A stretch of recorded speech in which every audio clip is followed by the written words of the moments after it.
Games of the future. The Mobile Legends Bang Bang tournament features 16 teams of up to 6 competitors. The game is played in a 5 versus 5 format until 2 wins or 3 wins in the finals. Each team has one reserve player. Replacements can be made between the matches, and in the event of a player injury or other force majeure, a replacement can be made during the game. The tournament consists of 2 stages, group competitions and playoffs, and the matches themselves will be held in a best-of-3 format. Only 12 teams will advance to the second stage. The group stage is played in the GSL format, the playoffs in the Olympic format.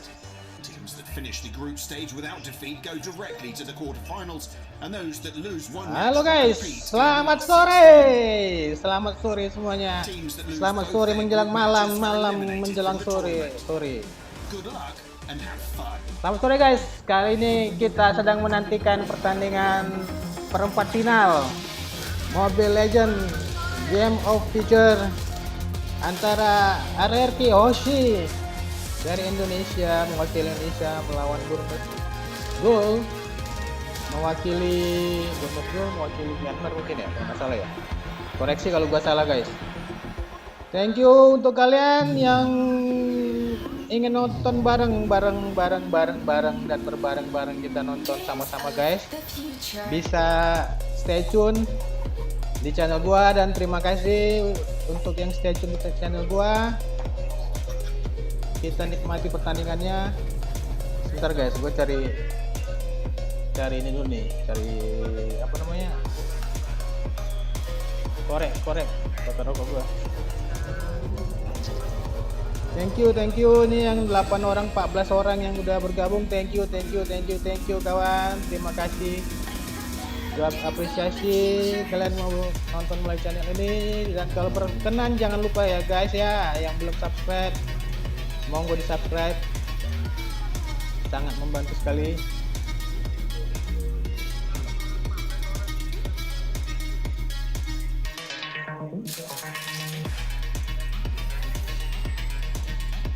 Ntar ya guys ya, gue cari ini dulu guys ya, cari korek dulu guys, cari korek.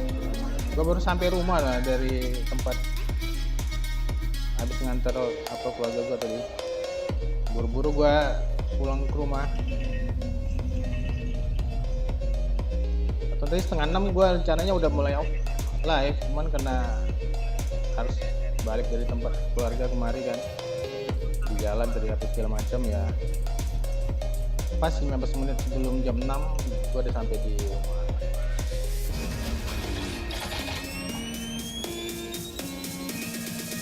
Ayo guys, gimana prediksi guys? Prediksi. Jangan malu-malu, jangan sungkan-sungkan. Yang ingin prediksi undak-undaknya kira-kira siapa yang menang, siapa yang pulang, siapa yang ini. Kalau ada yang kalah langsung pulang guys ya. Kalah pulang, pesan tiket langsung. Jadi siapa yang tim yang kalah langsung pesan tiket.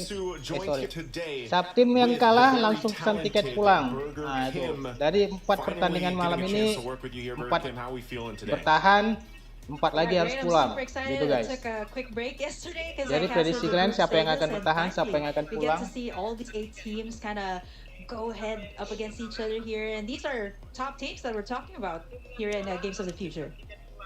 Top teams, I mean, again, 8 teams are what we have left, so I feel like, you know, they've all made their way to this point in the tournament, of course, and there's a lot of people that are wondering exactly how today is going to end, because buat kalian yang punya tim favorit guys, dari 8 itu mungkin Onic kah, mungkin RRQ kah, BREN atau siapakah, Homebois kah, siap-siap lah bersama-sama kalian guys, karena ini memang laga hidup mati ya. Every team should be win. Every team should be win. Tiap tim harus menang to be go through to semifinal.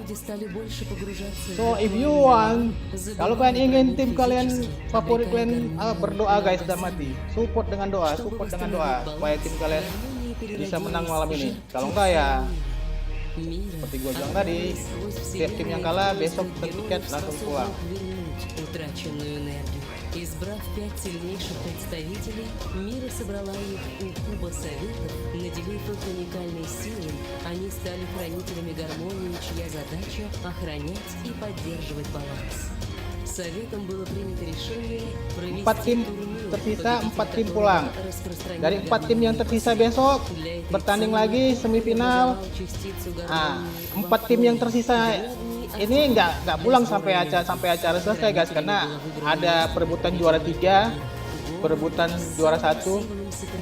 Nah, jadi yang 4 yang kalah malam ini itu nasibnya pulang, tapi 4 yang tersisa itu baru pulang nanti sampai turnamen ini berakhir, karena akan ada lagi perebutan peringkat 3 dan perebutan peringkat 1 untuk di final. Welcome back once again. It's me, Nice, who joined here with Okay, Burger welcome back, Kim. welcome back, welcome And that back, video was Mister, much Mister, longer than the Mister. last I was a part of yesterday, Burger Kim. It Ini gave you kakak the ini lore cakep kak. Siapa namanya? of Burger the Kiwi, trophy, Burger the Kiwi cube ya. that we see on stage. Nasgul Now I dan Burger understand Kiwi. it. Wah, That's cakep amazing. banget ya. Exactly what kind of it stands for and what they're all battling here for, of course. And you love to see it. But again, welcome, Burger Kim, for today, the 8 teams we have ahead of us. Yeah, we're gonna be kickstarting it off with this one. Of course, it's Oke, it's Burmes a Gol very ini dia highly formasinya. anticipated matchup too. Like we got Masih yang Burmese lama, Schools ada here. Dilar, ada Nico. Dilarski playing. Masih seperti yang together with Nico tadi and malam the rest guys. of the gang. Let's take a look at their Formasi, most picked and most roster banned. Ruby formasi still stands pemainnya, on line top, up-nya. followed by the Claude. Over the other side, the Joy and Matilda. This is actually a Kalau permanent kalian lihat ban tadi mostly, malam sampai even for the pertandingan other terakhir teams yang that are playing RRC here in Games of the Future. ketemu di tim Yeah, Flash. it's Wah, crazy itu when you kalian think about this because RRC, siapa sih nama timnya? RCC. Royal It was Club. very dominant against Twisted Minds. RCC yang bakal jadi lawan Onic nanti itu perlu diwaspadai sih. Tadi malam tuh mereka nyaris kalah tapi terakhir bisa comeback guys. RCC itu tim tuan rumah sih soalnya. At least for the rest of the world, and maybe not Tim so tuan much for rumah us here, RCC yang Kim, but, calon lawannya Onic having nanti Dilar jam there, setengah 12 malam. having Sox up of it, and kind of rounding out Kemarin the tuh lineup. hampir I mean, nyaris kalah tuh what do you think of them so far, lawan and tim especially Flash. yesterday's Cuman performance? akhir bisa comeback. Yeah, I think overall, like, come on, I've missed seeing Dilar play. And apart from that, I also want to highlight their coach, by the way, from Burmese Schools. They're actually going to be playing with Mr. Worldwide, or the coach who has been to every single region. Coach Dale is also coaching them, so I think that's also a big factor that we have to look at here. We do. That's. I don't know if everybody knows the nickname Mr. Worldwide for him, but it's it's true, and it's great because we actually got to have him. We had an interview with him. Yang belum mandi, silakan mandi dulu guys. Ini paling nggak 5 menitan, 10 menitan lagi masih bisa lah untuk mandi-mandi. Tapi jangan ikutan keramas guys ya, mandi aja masih sempat. Tapi kalau ikutan keramas, gua rasa kalian akan telat ini untuk lihat dari awalnya gitu. Tapi kalau untuk mandi aja gua rasa masih sempat. Buat Indomie, buat kopi, teh manis. And there's all these imports and there's these waves of things and changes happening. And now specifically, in just a bit, we're looking at RRQ's lineup. But even then, right, there's still, it's in a way, it's like, this organization, the, in a way, legacy that they've already established themselves. But this is like a new iteration of it for a lot of people that have been watching RRQ for a long time, and some of this, the changes that we have, you kind of weigh it, like, is this what Sekali lagi they need thank right you now? guys And I ya. feel like Ini yang tournaments berapa like orang this ini is a ada great sekitar 25 time sih, to 204 apa test some 25 of yang those benernya things saya nggak out tahu and nih. get the year started. Yang Yeah, menyempatkan it's untuk perfect, hadir right? nonton It's mulai channel right gua. before Thank you, these terima major kasih tournaments banyak all around the world, atas like for waktu yang MPLs, kalian Indonesia and the Philippines. I think this is sempatkan. kind of like either a Untuk yang test belum to subscribe, their jangan lupa chemistry, guys what they untuk can di put subscribe out. guys They're ya. already well adjusted to the meta. I have to highlight a little bit about RRQ too. Like, since we're gonna be looking at their roster, they got Irad playing for them and Brusco. And just a little trivia about Brusco, because I've been following him since the amateur scene. It's so nice to see. And there was a time that he actually said that it's gonna be really hard. Like, he's not sure if he's gonna make it. There are moments like that. So it's nice to see him, come into MPL, then eventually get picked up by an organization like RRQ, right? That is big. Irad and Brusco, they definitely have a lot to prove here, and I think it's really a big thing for them to carry RRQ's name. Ini gue salah pencet nih. And that's what, like, I'm glad you pointed them out, and most people might be like, man, a lot of people talk so much about like these roster imports or these changes and whatnot. And Right. It's true. I mean, there's a Live reason chat, why it is because you have to selama ini consider gue that salah dynamic guys change. ini guys. Irad specifically, Live chatnya we nggak gue aktifin know ya. so far, I would say Berapa from the hari meta guys. for games of the future, a lot of people have been weighing like, all right, is the best choice these utility junglers? Is the best choice Lupaan maybe opting for some of Oke, these kita lihat, guys. assassin type junglers? And with Line up-nya, junglers line like up, line Irad, up. with junglers Line on the up. table, even like Kedua Sansa, right? tim, You have RRQ, that siapakah? utility factor in itself, like flexibility, right? So once again, ladies and gentlemen, this is the live stage, by the way. So Wow. we got a glimpse Beautiful. of this yesterday, and Di you playoff can ini see there's mainnya quite a few udah di members stage out there watching guys ya. this. The Playoff stage ini. looks amazing. Kalau yang di And that babak is grup the- kemarin tuh kan you can mereka see the masih trophy. main You di can dalam also look ruangan, at it. di Actually, dalam there it is ruangan on terpisah screen ruangan. what Tapi I was kalau talking about in the video, 'cause di yesterday's playoff video, sampai final nanti it udah got mulai cut a little bit udah short, di so we didn't stage. get the whole Dan history or stage-nya the gua rasa story sih of it, cukup but now it megah makes ya. sense, and I love to see that this, Cukup this menjanjikan, stage cukup looks, it's very mewah lah. impressive. Yeah, I'm glad you kind of pointed that out too. Like I was like, oh, it's a trailer about the trophy. Actually, I Oke, didn't ini notice dia that line because I up was RRQ busy Hoshi, mentally line preparing up for like what RRQ to say in the Hoshi. opening. And Oke, yeah, ada I Banana, love how we have these kind Okta, of like little trailer RRQ about Okta, like the teams too, right? RRQ Like you got Brusco. RRQ Yeah. here. Speaking Eh of, sorry, there RRQ you have Irad, it, like Brusco, Irad, the rest of the gang. And so far, Skylar. you know, I think what's really Okay. interesting about RRQ2 is Clyde. they're the first team that actually picked something very interesting. It got everybody in the MLBB community talking. Wah, ini Right? They salah-salah picked up buat Layla for nama their nih orang. last pick last time, and it worked. It was a match. Clay jadi cadangan ya. Wow.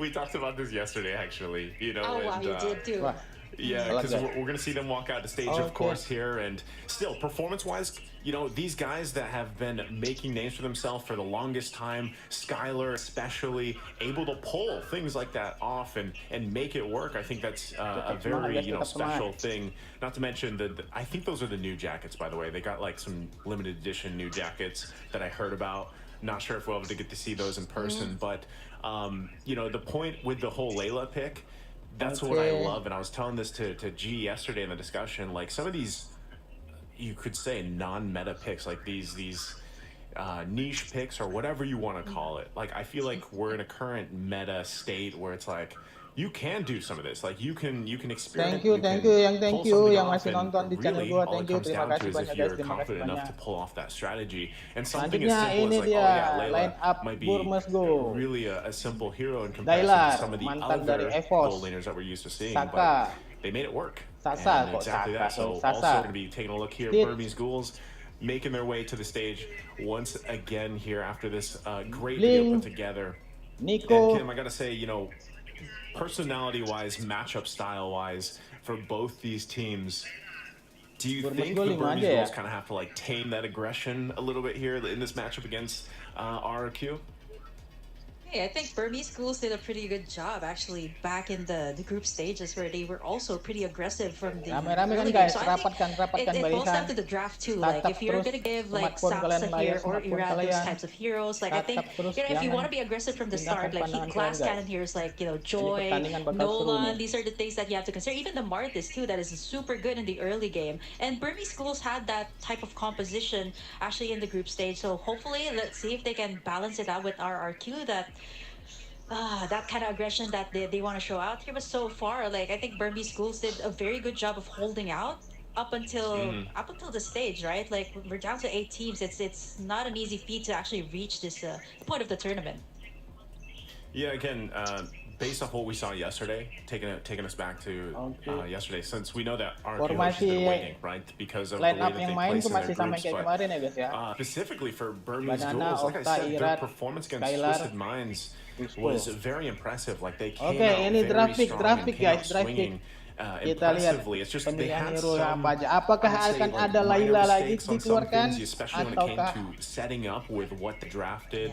And Hero I feel mana? like that's going to have to be in check Apakah here, you know, mungkin for this Nana? game against RQ if they really Kemarin want to Fireflux pakai move Nana, forward, guys. right? Nana. Because we do know Fireflux. that, hey, there's not that many days left in Dua single game, 2 kali elimination, mereka pakai Nana. and there's only so much you can do in a best of 3. And you know, I'm gonna ask you this, Kim, because I liked to ask G's idea about this, Opinion like too? in the best of 3. Okay. Yeah. So is this like the time that? Do you think game 1 really is the time to just throw out like this experiment, or do you go back and stay with your fundamentals or your basics here? Because these are 2 teams that really, there's a lot of variability that can pop up even in game 1. Yeah, I think at this point, right, everybody pretty much has an idea of what everybody's comfortable with in Tolong the guys current ya. meta.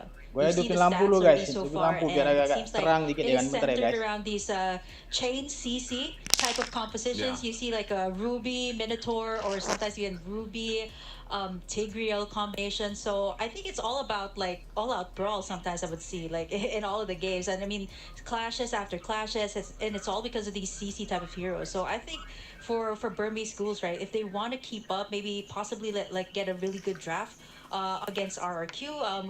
We started to see the shift also. Instead of like putting your resources to take down the gold lane, like I see a lot of these teams kind of shifted to the XP lane, which kind of like carries the momentum of the game, right? Like I've seen Delar do that. He was so good in like disrupting the jungle or the farming of the enemy, which kind of made it so hard for them to take in major objectives, which is turtles and the lord. So I think that's something that has to be looked upon here for both sides. I think with building off of that, when you're talking about the objectives, for the most part, I still feel like these teams specifically, and Burmese Ghouls as an organization, like there was a time when they were very Ini udah agak action terang nih. based and they wanted to just clash it out and things like that. But of course, like over time, a lot of these teams have developed that sense of, all right, these objectives, we really have to master the dance. Because I think for a lot of people Thank watching, you guys, yang if, udah let's say, they're mampir just kind dan of, nonton bareng di channel gua. casually watching the esports Jangan scene, lupa or maybe guys, the untuk yang belum if you compare to the subscribe, silakan di diehards out subscribe there, guys. they know that there's a certain like choreography to a lot of these like turtle takes and these lore dances. That's why we call it a dance, right? I mean, that's the terminology, because it really is that. And I would say that with the additions here to Burmese Ghouls, they have done a really good job at kind of developing that play style around that, but they're still very Ini momen Dilar nih, aggressive. And momennya if you Dilar say the same thing Bombers about Goal nih RRQ untuk Hoshi here, nunjukin show up nih they're a guys team sebenarnya. when sometimes Karena kemarin when you think they're like down secara and out, mungkin there's bisa like dibilang that it secara factor for some of these players here, right? lembut And atau enggak whether lembut, that's kasar Clay, atau whether enggak that's kasar Sky, yang whether dia that's any of these nggak guys jadi on that dipakai oleh roster, Epos yang specifically musim from lalu ya. Indonesia, like they can pull that through. Ini And kesempatan Dilar it's untuk kind show of up scary nih, how karena that kan can banyak happen, right? penonton Because Indonesia sometimes there's always bakal that nonton ini. when games do, like when we're Gue talking bilang about ini pertandingannya 10,000 bakal goal seru deficit karena for apa? any of these teams out Oh, there, yeah. some of those bakal jadi pembuktian playmakers untuk Dilar. that can pull a miracle out, Untuk right? It doesn't always happen, but it's duo definitely a PH-nya possibility here. RRQ. Once again, while we wait for a draft for game number 1, that's where we're going to see things kind of fall into place, right? Because we already saw, Jadi, again, these jangan top alihkan picks, guys these top pandangan kalian bands ke that have been smartphone coming kalian. up. We see a lot of, Pertandingan ini bakal seru when deh. it comes to Rome, we see a lot of that set potential. That's the reason why Ruby is, I think she's the top right now. I think she's Number the one. actually most picked. Yeah, I think she is the most picked so far. hero. But even with that being the case, like we saw yesterday, and being picked up first, it doesn't guarantee Iya, GG. a Burmese- easy sailing of a Burmese game. Like Goal. we saw even Maro yesterday struggle with the Ruby in the first game that they had. Thank you, Kun Hun, because he got Kun Hun. shut down really early on. Ini ada satu Yeah, I'm looking at the fansnya. Ruby here. Burmese Goal, The guys. statistics is actually pretty good. Like it's picked up. Prediksi, most of the who's times prediction? 20 What is your total, but it prediction? doesn't really have Burmese Goals a very good will win be rate. winner. I'd say like Winner. 40%. So yeah, I mean it is a priority, but it doesn't guarantee you like an overall win. Yeah, but apart from that, I want to talk a little bit about the other picks too that haven't like surfaced, like Joy, Matilda. Actually, Joy was let out once, like for the RRQ Daewoo game was actually given to Irad, and that's a really good choice when it comes to like aggression in the early game. So I'm still not so sure. Will these teams like go for super aggressive picks? Like there are times that I will also see like Fanny bans, like respecting Irad there, Lancelot bans coming through. So I'm not so sure if they're gonna go for utility right now, or are they gonna go for assassins, because we're talking about like Saksa and Irad, two of our like homegrown talents here in the PH, right? It's funny because with Irad specifically, like at least for me, I'm very vocal about this over in our region. Of course, like I loved for the longest time ever since I was. Thank a you part guys, of the thank you. broadcast team, Thank you RSG. very much for you, And so, yeah, all it was of big of fan you. coming Thank up, you and then yang udah Irad masih came in, menonton and channel he gua, had dan this whole thing that he for was saying between all Team of Hoshi you and Call of subscribe Peace, he wanted my to see channel. Yeah, Thank you yeah. very much. Thank you very Man, much. you know, I don't Irad know has you are from developed Indonesia, into an maybe from exceptional player other over country, the maybe. seasons. Thank you very much. And he is still one of those players because there's a lot of jungler players out there that, like, they don't want to, like, sometimes, even I've heard this from some of the coaches that we've interviewed, like, sometimes, even if they want, you know, this certain draft, sometimes they will, of course, take the consideration of what the player is saying. And Irad and players like this will be like, you know what, I'll take the Lancelot, I'll take the Joy, I'll take the Nolan, I'll take some of these, like, riskier heroes because they have that certain confidence in themselves and they're able to pull it off rather than going, and sometimes that's even picking it into a utility type hero, you know, and they can still make it work. Thanks a lot, right? Thanks a lot, you know, and again, it's all about that timing and that really, like, Wolf talks about this a lot, like the micro skill when it comes to it, and in those minor decisions of being able to get that retribution off, or being able to play from the backside and work around it. So the man is Irad good caster. specific there, I think, but him and Saksa, I think is, when you're comparing them jungler-wise, he likes to opt for those utility type heroes more, you know, at least for the whole team composition. So that's what I'm really wondering, and that's where my eyes will thank actually you be for when we get your to that likes, draft, is thank you for your what do like, these your teams love, wanna your go heart. with Thank you jungle. guys, And thank you it's, very much, guys. one thing that's You apparent are here, Kim, is how cool. much flexibility can happen, you know, in that first phase of the draft. sure. A lot of the flexing that can happen here with the heroes.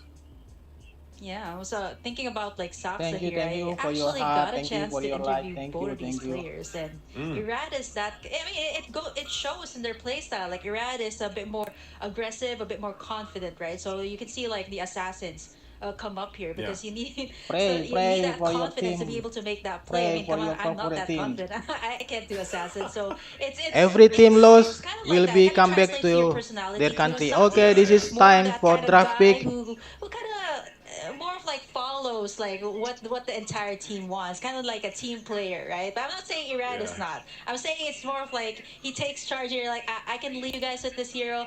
I can pick up that assassin. Just trust in me. Kind of like that kind of It's thing funny, going on. yeah.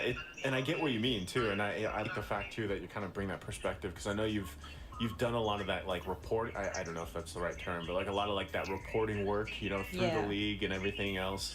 So you get to kind of Joy, spend a little more already time banned. picking Joy, the brains of Nathan, some of the players here, of course. In the Barat Philippines. already Now, as we're getting already through banned. this first phase of the draft, you can already see the bans coming out. The Barretts, the Nathan is taken out. I was wondering if this would be also banned out. Joy is constantly banned, so that's taken out. But the Novaria, a pick that obviously RRQ Hoshi loves to play, and it works well. I mean, a lot of teams love it because of the vision and the burst potential.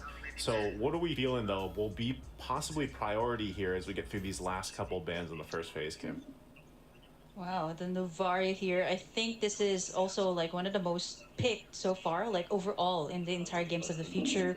The vision it gives. The Thank you once again. Thank you very much for you already subscribe my channel. Thank you, you all. All of you cool, man. All of you cool. So Thank you. Thank you, Iqbal, Ina, Nur Hayati, whoever you all. Thank you. Being aggressive, Burmese schools has that composition that can be aggressive, and at the same time, like it can be like a split push type of composition. We've seen that Paquito in the mid lane. I think it's also a flex pick that comes out from Burmese schools. I'm not so sure if RRQ she will respond immediately by taking it, but there's a lot to take in here for the first phase. I was thinking about the Ruby, which seems to be a standard first choice, but Guinevere here for the side of RRQ Hoshi, which I think is a very safe pick. It's a flex pick. Like you can go with it in the jungle, you can go with it the XP lane, sometimes even the roam. So super flexible. We're talking about the flexibility. I like that coming out from RRQ, but Burmese schools can Matilda Ben already, Matilda, Martis Ben already. Picked heroes as well so far in the tournament. Guinevere picked by RRQ. Yeah, not to mention Cloud and Ruby Stitch had some MVP picked by Burmese goals. On this as well. This will be hard Ruby, like you said, match, guys. Top pick right now, but we'll have to see again if they're actually able to utilize it the way they need to, because yeah, so far we don't 100% know where the Guinevere is going. We can assume that maybe it goes in the jungle, maybe it doesn't. Even yesterday alone, we saw it even in the roam. So with that, again, where do they go from here? They take up the CC, they take up Nana. So oh my god. RRQ choose Nana and Chichi. Nana and Chichi picked by RRQ Hoshi.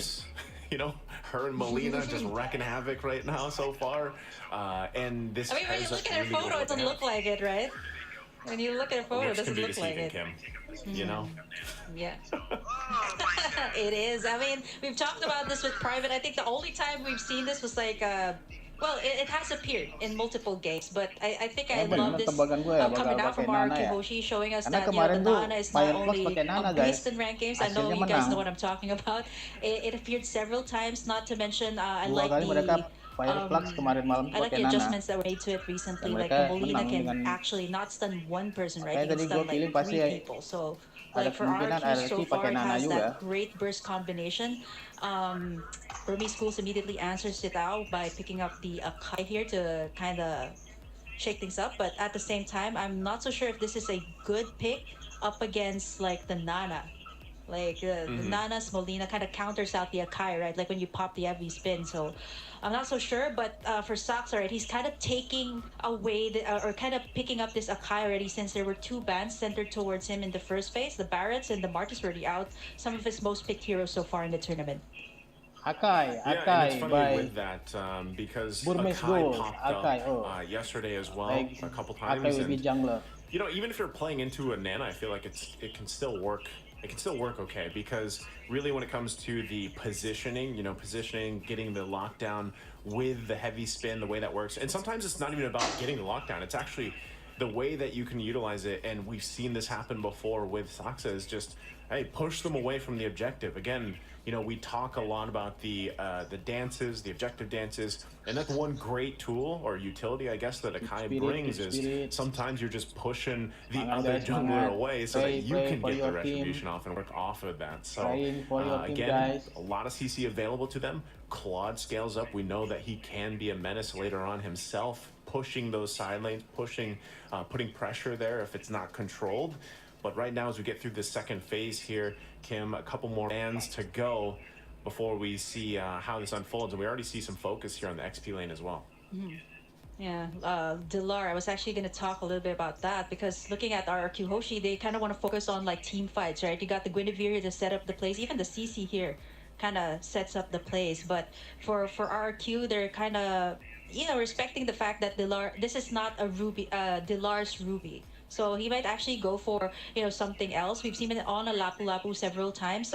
Benedetta as well, that can do the split pushes here for Burmese Schools. I talked a little bit about that earlier, that Dilar can also go for those kind of mobile heroes that can disrupt the jungle. So for RQ Hoshi, the last ban, I feel like they should center it around Dilar. Just the same thing as like Burmese Schools is centering around the jungle here for the last 2 bans. They take away the Lancelot and the Nolan that I mentioned, that is really good when you kind of want to go for that great early game, which kind of leaves Iraq here with either going for another utility, because they already have the burst damage here, or they want to add up to more damage by picking up like something crazy like a Fanny here. I mean, they already have Skylar here to pick up that either a carry here to shred up the tanky heroes, or maybe go for something like something that can go head to head with a Claude in there early.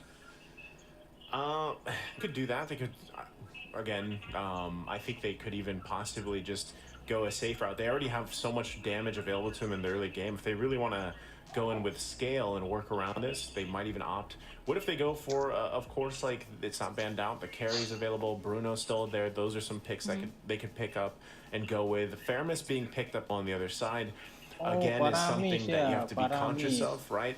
I was even thinking of possibly an Aurora popping up, because we've seen that come through quite a bit. There's the Bruno, so Bruno is going to be locked in. That's the choice here for Skylar, which is great, because Bruno's a great turret destroyer, right? Let him go ahead and farm up, do what he needs to do, and then the damage has to be respected later on.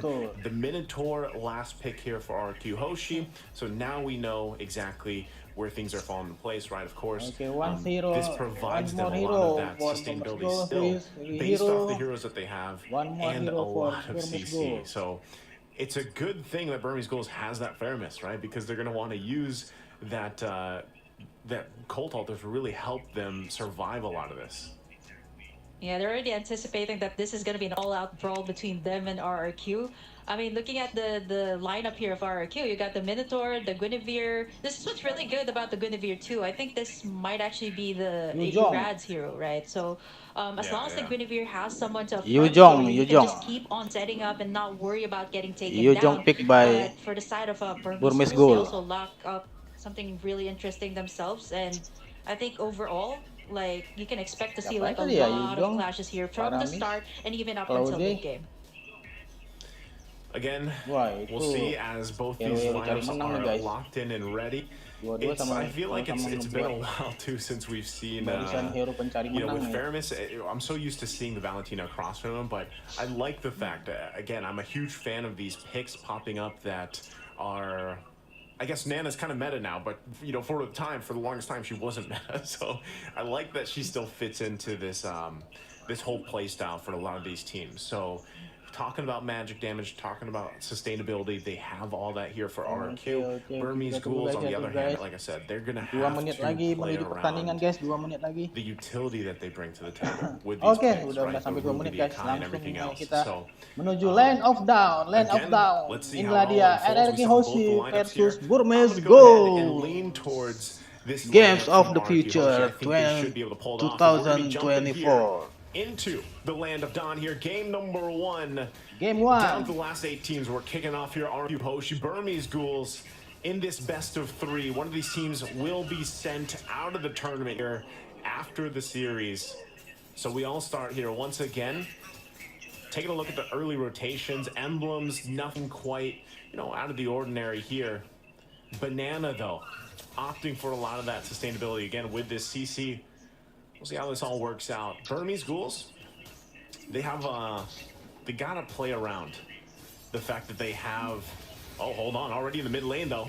Jump in, come through. Nico's gonna be just fine. Gives him a thumbs up as well. So for now, back and forth. We're gonna wait for that first big objective, of course, the turtle. I'm not sure if either of these teams have what they need to get an early first blood before the objective. I think it's better they play it safe again when we're talking about exactly what is at stake here, right? So for now, let's see once again how it goes. Banana and Delar. Banana should have a pretty good lane so far for the most part until that level 4 is available. There you are, Kim. So yeah, nothing. Yeah. You didn't miss too much. Oh yeah, definitely. It's a minute in, no first blood. Kind of expected to see this from, of course, RRQ and Burmese. They want to be a little bit more careful. Kind of going for a lot of these early game pokes first. Like this XP lane choice from RRQ, they decided to go with this. Especially since this can kind of like put Delar back. Like we've seen this in some games of the Burmese Ghouls that, Delar had a very early wave clear, so he was able to reach level 4 much faster than the opponent, which kind of really enables Burmese Ghouls to kind of take in these early turtles. But so far, it's RRQ. Irad actually starting out 140 HP already for the turtle. Akhirnya nggak dikasih masuk. Siapa yang dapat? Turtle-nya diperoleh RRQ Hoshi, guys. Jadi tadi Cici itu disengage. Good thing too. Once again, they have that nether realm available from Nico. Yeah, those are very good zoning as well from RRQ. Like you see, Banana, not only was he able to clear lanes pretty fast, he was also able to zone out Saksa there, so he can push forward and try to go for that heavy spin and just click that retribution and steal that Lord. But overall for RRQ, right, like so far their lanes are pretty much contained. Like you see how Delar was super aggressive too when it came to like the turtle thing. He went in and tried to go in for that level 4 so he could pop in that Black Dragon and be able to kind of mess up RRQ's turtle take there. But so far RRQ has been successful. No first blood yet. 3 minutes in already in the game. Yeah, which is interesting, right? Because we're talking about the aggression from both of these teams, and that's not going to find the connection they're looking for. But hold on, still. Oh my god! Irad! First blood going to the hands of Burmese Ghouls. What a set there from Blink, utilizing the flicker combination with the I'm offended. Still going to be up here on the top side. But they should be fine for now. What a play. Ditarik Ruby. Yeah, just when we were talking about no first blood, kind of called it there. Nice tuck in there. Banana. He's able to do that, and now Banana in trouble. Ooh, this is what I was talking about, though. 1-for-1 trade-off onto the bottom side. And you see kind of like the aggression of Dilar, right? Going right into the turret to make sure that he gets the pick off. But again, kind of nullified since it was like a 1-for-1 trade. Oh my Here god, in the middle oh my side, though, god. Burmese Schools. Brusco setting things up, but not be able to get anything. Burmese School so far, they got that nice first blood. They got it in 2 pickoffs, but it's still RRQ Hoshi leading, all because of the turtle picks that they've been taking. And not to mention, look at Skylar there over on the top side, actually forcing Stitch to actually go to the XP lane instead. It's a good choice. I mean, a lot of these rotations happening here are very smart on both sides, you know, for the most part. In early game, not anything too crazy happening. You see Blink, if he continues to do that every time the flicker's available to him, is really going to pay off, right, for Burmese goals. That's kind of what they have to do. But Brusco have gone on the other side. Well-timed Annoying Fury is going to help them out. And not only that, but they have the extra CC available to them. Dragonform going to come down, still be working for this turtle. Second one, Sox able to secure it. Gets the lockdown now on the Irad. Oh my god, who's kill? Oh my god, Irad again getting kill. Irad again. I like how Burmese Schools also kind of like knew MZ Channel, salam. Udah sholat di sana ya, udah waktu sholat maghrib ya. Trying to take down this turtle to the point that the RRQ was just like trying to find the proper. Setelah ini Homebois ya, setelah ini Homebois. Try to go in for the Violet Requiem and the Spatial Migration, but you know, it kind of backfired here onto RRQ, and now so far Burmese Schools, they've done a good job of equalizing things out. Brusco though. Goes in, jumps no. Look at that. Again, the sustainability is kind of the way, of course, NetherRealm works. It buys you a little more time, and they're going to be just fine. Oh ya, I'm worried about for Burmese Schools though. They have to check Skylar as of the moment. He's gotten all the gold plating over on the top side. Not to mention that he's been pushing the lanes pretty fast. You did mention that this Bruno is a turret shredder, and so far he's been taking this turret now almost to 1/4 HP. They should be able to take this. Great map control here for RRQ. Great space that they've made, especially since they still need to take in the last turtle and possibly the next Lord coming into this game. But so far, gold lead, you don't see anyone leading as of the moment because everybody is so... It's kind of a little bit careful when it comes to all these engages, right? Like once you engage, you don't have that right follow-up, it might actually just be a double-edged sword for your team. Iya, masih. Yeah, I think that's. Hi Arif Saripudin, thank you. Now, Bye-bye. the past couple minutes. Iya, masih terang di sini. Economy-wise, right, for the most part. And Skylar not going down, able to kind of just farm up here. 6.30 di sini, for RRQ. But even on the flip side, Burmese Ghouls, exactly. Stitch having an early kill, able to work on his own here, will pay off later on, of course, as you scale up on this Claude pick. So right now, stalemates. Third turtle of the game, though, for the taking here. Both teams getting in position. Only Skylar down on the bottom side, so both teams. Kedua tim bermain slow guys, nunggu momen, waiting good moment. Whittling down slowly, but Stitch gonna go down bottom. Team's gonna be fighting it out 4-on-4 here for this third turtle. Taking it slow, turret goes down to the bottom side. Tapi RRQ udah dapat 2 turret itu dia. Still looking for an angle here. Brusco there in the front lines. No one he has a flicker. Baru dapat 1 turret tapi yeah, they have to. Dapat 2 kali. There's some pressure though in the mid lane. They got to deal with it for now. RQ still in position. Right now, Burmese Ghouls just kind of letting them take control of this space. There's a Dragonform finally going for the initiation. Huge out there from Brusco though with the flicker and Fury. Now the new battle now still looking for a kill to fall here though as both Golden are trying to get away. Delor will finally fall. Stitch now joined the fight. Irad taking a couple shots. Iradnya ngap. But another knockout Irad kena kill. It's a double for Stitch though. But Skylar finally gets a kill as well. And now the mid lane turret goes down next. They find wins on both sides here, but RRQ pulling out just a little bit ahead. Now Soxa, buff can be worked on, and he's deleted by Banana, gets whittled down quickly. Akainya kena ya. And that is tough for them. Stitch now Waduh. still. Banana going to be able to get away from the I'm offended. Wow, so much back and forth here, Kim. Yeah, we kind of expected this coming out. All out brawl from the side. Burmese School, big window. There was a trade from RRQ Hoshi on the middle lane, so that's Siapa yang bakal also menang pretty nih? Siapa big for dapat them lot nih? to Siapa give dapat that lot nih? map control towards their side. Oke, Right RRQ dapat now, lotnya. that is big because RRQ Hoshi just finally got this first Lord of the game. Not the luminous one, but this will actually give more pressure to Burmese Schools. They've been winning all of these clashes, but they haven't been able to convert as much turret takes as compared Salam to juga RRQ, but Muhammad slowly taking Alfat it. Ramadan Skylar, once in Purbalingga one ya. house, Salam almost salam salam. 7,600 Gimana gold kabarnya, win, sehat at kah? least 1,000 more than what Stitch Baru has. pulang But apa so far, kegiatan we can't count out kerja, Stitch just sekolah, yet. This is the kuliah? Claude that you're talking about. He just picked up the Demon Atau Hunter baru pulang Sword too, so pacaran that's nih? going to be big from the side of Burmese Schools when it comes to these clashes. That blazing duet, that Stitch has to time up really well. He also has that Purify, so pretty much he's just going to go for the cleanup work here if Burmese Schools decides to go in for the full engage. Okay, and with that, they got the Lord Orc in here. RRQ now going to go ahead and get these turrets down, move Kalau around the map with the ditanya space that megang, they've gotten ya themselves. gua pasti We'll be taking the resources as well on top biru of it. guys So ya, Burmese biru ya. Schools once again finding themselves Tim in a yang biru troubling ya position. pasti. This round it could slip out of their hands very quickly. Karena dari depending on draftnya how juga, they deal with this dari push. draft juga lebih bagus It's gonna biru come down kayaknya once guys. again if Blink can find a setup. Cuman di sustain ya, kalau Burmese Gold sustainnya lebih sustain. Ya tergantung ini, nunggu siapa yang bisa jaga ritme permainan aja. Nah, lihat, dari permainan gameplay RRQ udah lebih unggul. Objektifnya udah banyak didapat guys. Turret-turretnya udah tinggal 3 kan. Turret Burmese Gold. Jadi dari segi gameplay RRQ udah lebih ini, lebih bagus lah gitu.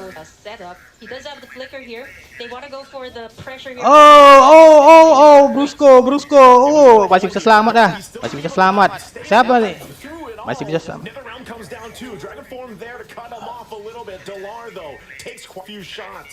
No one goes down in the exchange. Big item picks up as well. The flask of the Oasis now for Brusco. Iya, nonton sendiri. Nonton sendiri.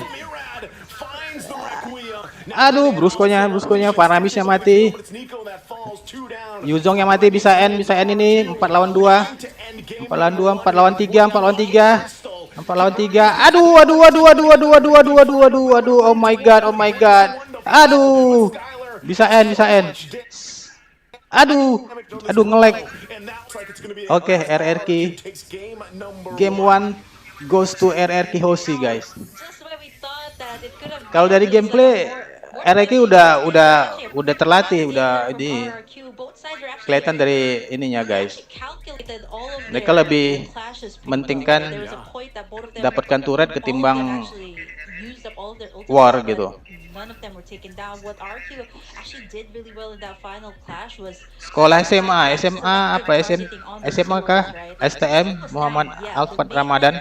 Taking up all of the damage, but that's actually enabled Skylar and even Oct there with the Nana to be able to get the prime position and kind of burst everyone. Iya, kalau dari apanya RRQ lebih unggul sih. Yeah, it's crazy again. When you're thinking about that early game, you know how. Ini kayak replay ini bisa dilihat ya. Jadi replay ini itu mereka ngetes dulu, coba dites squad mana Burmese Gold-nya. Di sini emang iratnya kena kill tadi kan. Itu apa namanya, tahap mempelajari lawan guys. Di awal-awal tuh pelajari lawan, habis itu setelah itu baru kita adaptasi gitu. Kalau pro player tuh gitu sih, adaptasi gimana gitu.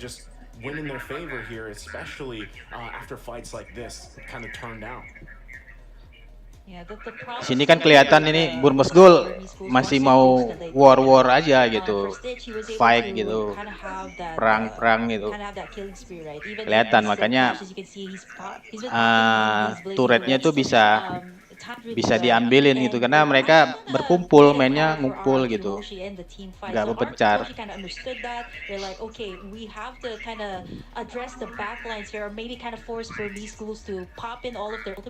Once it's all down, it's going to be kind of hard for them to go in for the engage. And as you can see this, for RQ, they were willing to to take down the backlines. Here you see a nice setup. Live by lah, Perempat, Homebois, which apa kind of brand enabled live all of the Claris rest of setelah ini. the rest of RRQ Hoshi to Setelah ini actually pasti make the live. plays. As long as Skylar is safe here, as long as he's protected here for RRQ Tapi Hoshi, they could harus have hati-hati knocked in the juga tower, Homebois, and for Burmese apa Schools, they lack that MJ kind of Channel, play karena for their side. kemarin They kan did have udah the ketemu protection sekali in the kan form of dengan the AP Brand fairness, but kalah it was kalah kinda 2-0. not enough to take down Sebenarnya the itu problem, which is, of course, dari kekalahan kemarin tuh mereka udah harus bisa Onic pelajari, Esport being the MVP paling here nggak for memberi this efek game. apa We've gitu, seen efek Zone, the side of Burmese perlawanan Schools lah several gitu. times, not only in the clashes, but even Sebenarnya in ini the major keuntungan objectives, which kinda is, keuntungan untuk I would say that CD is Homebois is kalau kind of Homebois that bisa kind of hero that bisa is pelajari lebih not bagus really ya. that, for me, it's Karena not kemarin really kan that udah sempat OP, but it ketemu really sekali is super di annoying to be in the babak mid. grup You've seen kan even in the dengan AP early Brand. phase of the game where Ini there was a ketemu lot of kedua people seharusnya having mereka a udah hard punya time pelajaran keeping gitu, up udah the lane, like punya Banana had much better wave apa namanya clear, and at the same time, panduan what nih is harus really ngapain nih annoying when supaya it bisa comes to ngalahi these AP clashes Brand. that Bukan berarti AP Brand tuh nggak bisa consistently dikalahi, backlines, bisa it was sebenarnya. hard for either Nico or even Stitch here to get the prime position in the class. Yeah, it was great. AP Again, Brand memang you know, tim kuat, Banana tapi he didn't tetap have aja to squad-squadnya kan have pasti that guidance pasti to bisa do aja what he wanted to do. dikalahkan kalau ketemu He had caranya time yang locked in tepat on the gitu. defensive, and he was able to play around the vengeance as well.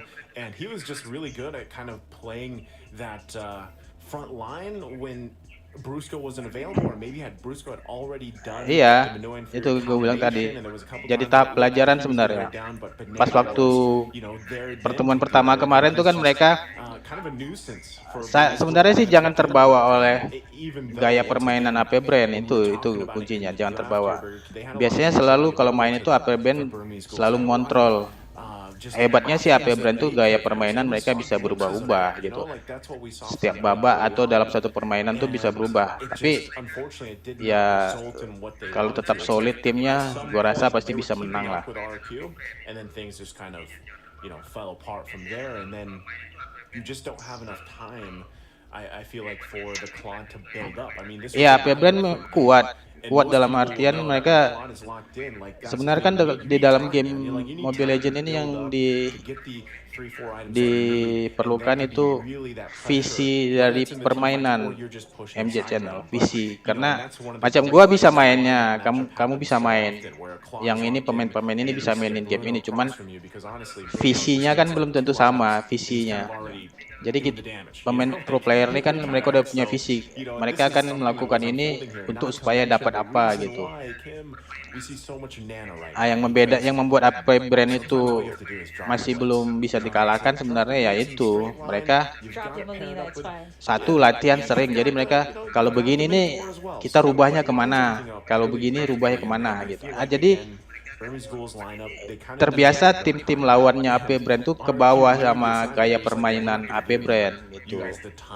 Terbawa oleh gaya permainan mereka. Mereka bisa rubah-rubah gaya permainan walaupun itu dalam satu pertandingan. Tim Filipina kehebatannya itu satu. Mereka cepat bisa beradaptasi, berubah gaya permainan, adaptasi dengan oh lawannya begini, mereka pakai gaya begini gitu. Adaptasinya cepat. Contohnya ini aja, Irat sama Brusco masuk ke RRQ.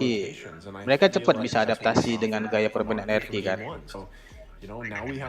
Itu perbedaan pemain Filipina itu sih kalau gue bilang. And should they change that up for game 2 to get to a game 3? Because again, it's match point now. Tapi sebenarnya I keep forgetting that these are like just dengan adanya Nuts kan, Nuts itu kan pindahan dari Filipina kan, salah satu pemain Homebois. Itu bisa jadi salah satu pemain Homebois itu kan Nuts itu kan dari Filipina. Next match is gonna be a match point for you, and if you don't win it or if you don't take it to game number 3, it's over for your team, right? Definitely a lot of pressure from Burmese schools. What I noticed from their draft is they're kind of reacting to what RRQ actually put out, right? Like they had burst, they answered Nuts it itu out kan with fairness, but pemain they pretty much didn't think Onicnya about the Filipina. overall picture of like how that will all pull in together, right? Like they had for what RRQ did is they worked in on those turrets. They gave so much space also for their team in that early game. So for the side of Burmese schools, Iya, MPLID live. Karena satu lagi pas bulan puasa itu kan. Nah, sambil nunggu-nunggu buka kan tanggal 8 nanti kan udah mulai MPL ID udah mulai main tanggal 8 Maret nanti. Nah, nanti kan bertepatan nanti juga dengan puasa, jadi pastinya ya sambil nunggu-nunggu buka puasa ya live pertandingan gitu. Via YouTube kakak RRQ Kin, via YouTube. YouTube Games of the Future. Of course, I believe the Vexana was, I think it was banned out, or it was banned that has out, also popped up. Yeah. By the way, yang nonton jangan lupa ya, thank you ya udah nonton, udah jangan lupa kalau berkenan subscribe channel saya, itu sangat membantu sekali subscribe-nya. That's what we're gonna go with, and we're gonna hope that again. Untuk yang udah subscribe, thank you, kalian keren semua, keren. You know, and it just didn't get to that point. Semoga diberikan selalu keberkahan ya, kesehatan, kemudahan rezeki ya guys ya. What I'd love to see Burmese is do kind of what they did yesterday, you know? They were a little more aggressive and they're picking. Ini bisa ditonton di Games of Future guys. Apanya di YouTube-nya ada. Ada yang nggak ada, nggak. Yang caster Indo nggak ada. Itu sayangnya Game of Future nggak. Maksudnya gini, di negara-negara besar mereka nggak menyediakan caster berbahasa, misalnya di Filipina. Karena kan game ini kan sebenarnya makanya diundang itu tim-tim. Ini kan banyak kan tim yang diundang kan tim-tim undangan gitu bermain di sini kan, tim-tim besar yang udah punya banyak pengaruh, banyak follower. Game of Future undang mereka untuk bertanding nih di sini. Tapi sayangnya mereka nggak membuka jalan untuk sampai ke komunitasnya, komunitas Mobile Legends-nya. Kalau misalnya mereka sediakan di sini caster bisa berbahasa Indonesia, di Filipina caster bahasa Filipina, Malaysia caster bahasa Malaysia, pasti lebih cakep lagi nih turnamen, bakal banyak yang bakal lebih ini lagi sih. Caster bahasa Indonesia belum ada. Picking up a Harriet very early on, even picking up like direct counters to Ruby, like Barrett's and Paquito, even being so bold to putting the Paquito in the mid lane. So I think they should kind of go back to the basics here for their side. That was their kind of identity. I think even for the draft of Burmese schools, I would have gone with somebody who can split push, right? Like that's what RRQ was doing. They were pressuring the lane. So if Delar was on something like a Benedetta or a Paquito, these can go for split pushes. But you know, being in the Yuzong earlier, it kind of forced him to be like, okay, I have to be in the team fights. I need to have that Black Dragon form up to zone everyone away. So I think for Burmese schools, just go back to what they know, go back to what they're comfortable with, and go back to their identity. Yang caster bahasa Indonesia, being aggressive, and also at the mungkin same time, buat sendiri ya. Mungkin Mungkin ada streamer atau YouTuber buat sendiri yang berbahasa Indonesia. Kurang tahu I sih. think Tapi coba. step one for them now that they're going to be on this side, getting that first pick. If it doesn't get banned out, I think they should take Guinevere because that was in the recipe for them yesterday, right? They had Guinevere in both games that they won. They can go ahead and start there and then build around that. But you know, both games as well. Like I said, Delar had a little bit of a more kind of action-packed hero where he could make these plays or these setups, and if that happens, then great. Bans though, so far, you know, the Navarri and the CC being taken out by Burmese schools is a great step also in the right direction, dealing with that. And, you know, for RRQ Hoshi, they're going to be like, you know, we're going to focus on this utility jungle. We don't want to deal with that right now. And we'll see if they actually go still that way with these last bans in this first phase. What are we thinking here, Kim? Looking at BG here is you can kind of see the impact of the CC, right? I mean, I'm not so sure if Delar's very comfortable with this hero, but looking at this hero pool, it was more of those heroes that can be a bit mobile, can take care of itself. I mean, he's the general after all, so he can has to be the one to like lead the charge in the XP lane. And for Burmese schools, I think for RRQ Hoshi, they have a good idea of like banning away these utility type of heroes that nggak ada sih. so good at. Yang ada itu bahasa Inggris dan bahasa Rusia. Here that still I think it should be permanently on the ban list with Pak Pulung ya? How shields it can give, and at the same time how much mobility it can give to the entire team. And Burmese schools, like what you mentioned, nice, who It is going to be going to be a 40 first ya. pick here for the side of Burmese Schools. Again, I cannot confirm if this is going to be in the jungle. A good flex pick here cut out from Burmese Schools, but for RRQ Hoshi, they can kind of shake Yeah. things up here, kind of answer out to the Guinevere, maybe pick up the Ruby, or at the same time pick up the Claw that Burmese Schools actually prioritize in the first game. And there it is, right? I mean, I know I disappeared for a second. I heard everything you said there, though, Kim. But the Guinevere popping up, I think that's a great choice. You kind of play around that now, and like I said, you said this too. Go back to some of that foundation that you have, and the recipe for success is, even yesterday. But I feel like still you got to be able to answer. There it is. The Nana was open, so it's probably most likely going to be taken once again for RQ as they do that. Oh, ini ya And this ada. time too, they go with the Claude themselves. Divacom, di So Divacom. this could be something where it's like, all right, Burmese Ghouls, do they actually want to go with that similar matchup? Like, do they want to lock in the Divacom ya. and deal with Divacom ada nih, flip side Divacom ya. type thing, and they could build around that. I think this is still, though, so far, let's see what these next two picks are going to be for Burmese Ghouls, but I just like the fact that they at least went with the Guinevere, because although we did see it twice even yesterday, giving them Divacom success, ya, di they could Divacom still ada. flex it. Like, there's still room for that. Paquito there comes you up go. to Iya ada. it's Pak just Pulung like ya. That's what I was waiting for. Pak Pulung sama satu go cewek. to what Ceweknya di were from Rusia them kayaknya. yesterday, and try that here. There's the Bruno. So this is looking very similar Mau to pindah yang bahasa you guys Indonesia nih? game 2 of yesterday against Twisted Minds. I think it Mau was pindah bahasa Indonesia apa 12 minutes. bahasa Inggris nih? And they had the Guinevere Bruno, Paquito. I think they had a Grok as well, and I think they had Valentina, if I remember right. So the Grok was there, and it's we'll see if that happens. But they're going back to that foundation we were talking about here. Bisa kasih Yeah. damage The Paquito here and the Guinevere. I just want to say sementara that itu Paquito, salah satu this hero is dimiliki oleh really confusing dua right now, orang especially juga for, akhirnya let's say, keluar some of the lagi people nih who ya. just come in. They're pretty new to the meta. Ada Nico has actually flexed this Paquito in the group stage twice, back-to-back games in the mid lane.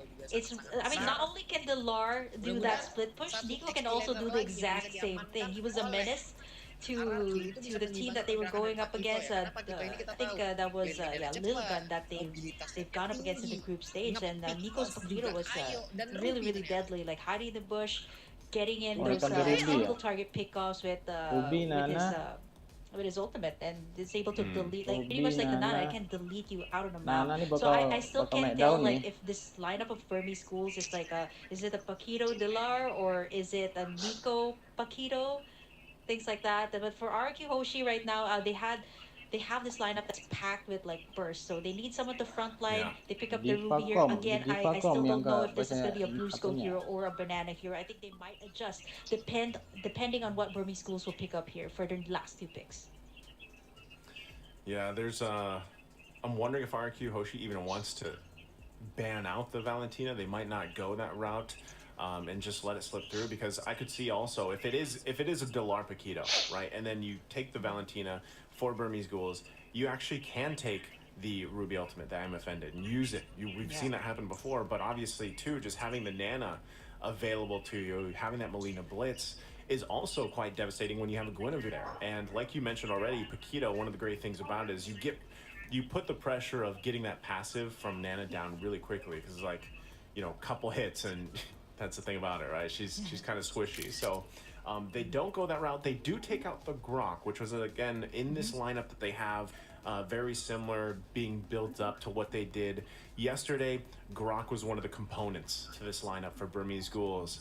And so they decide to take that out and leave that Valentina open for now.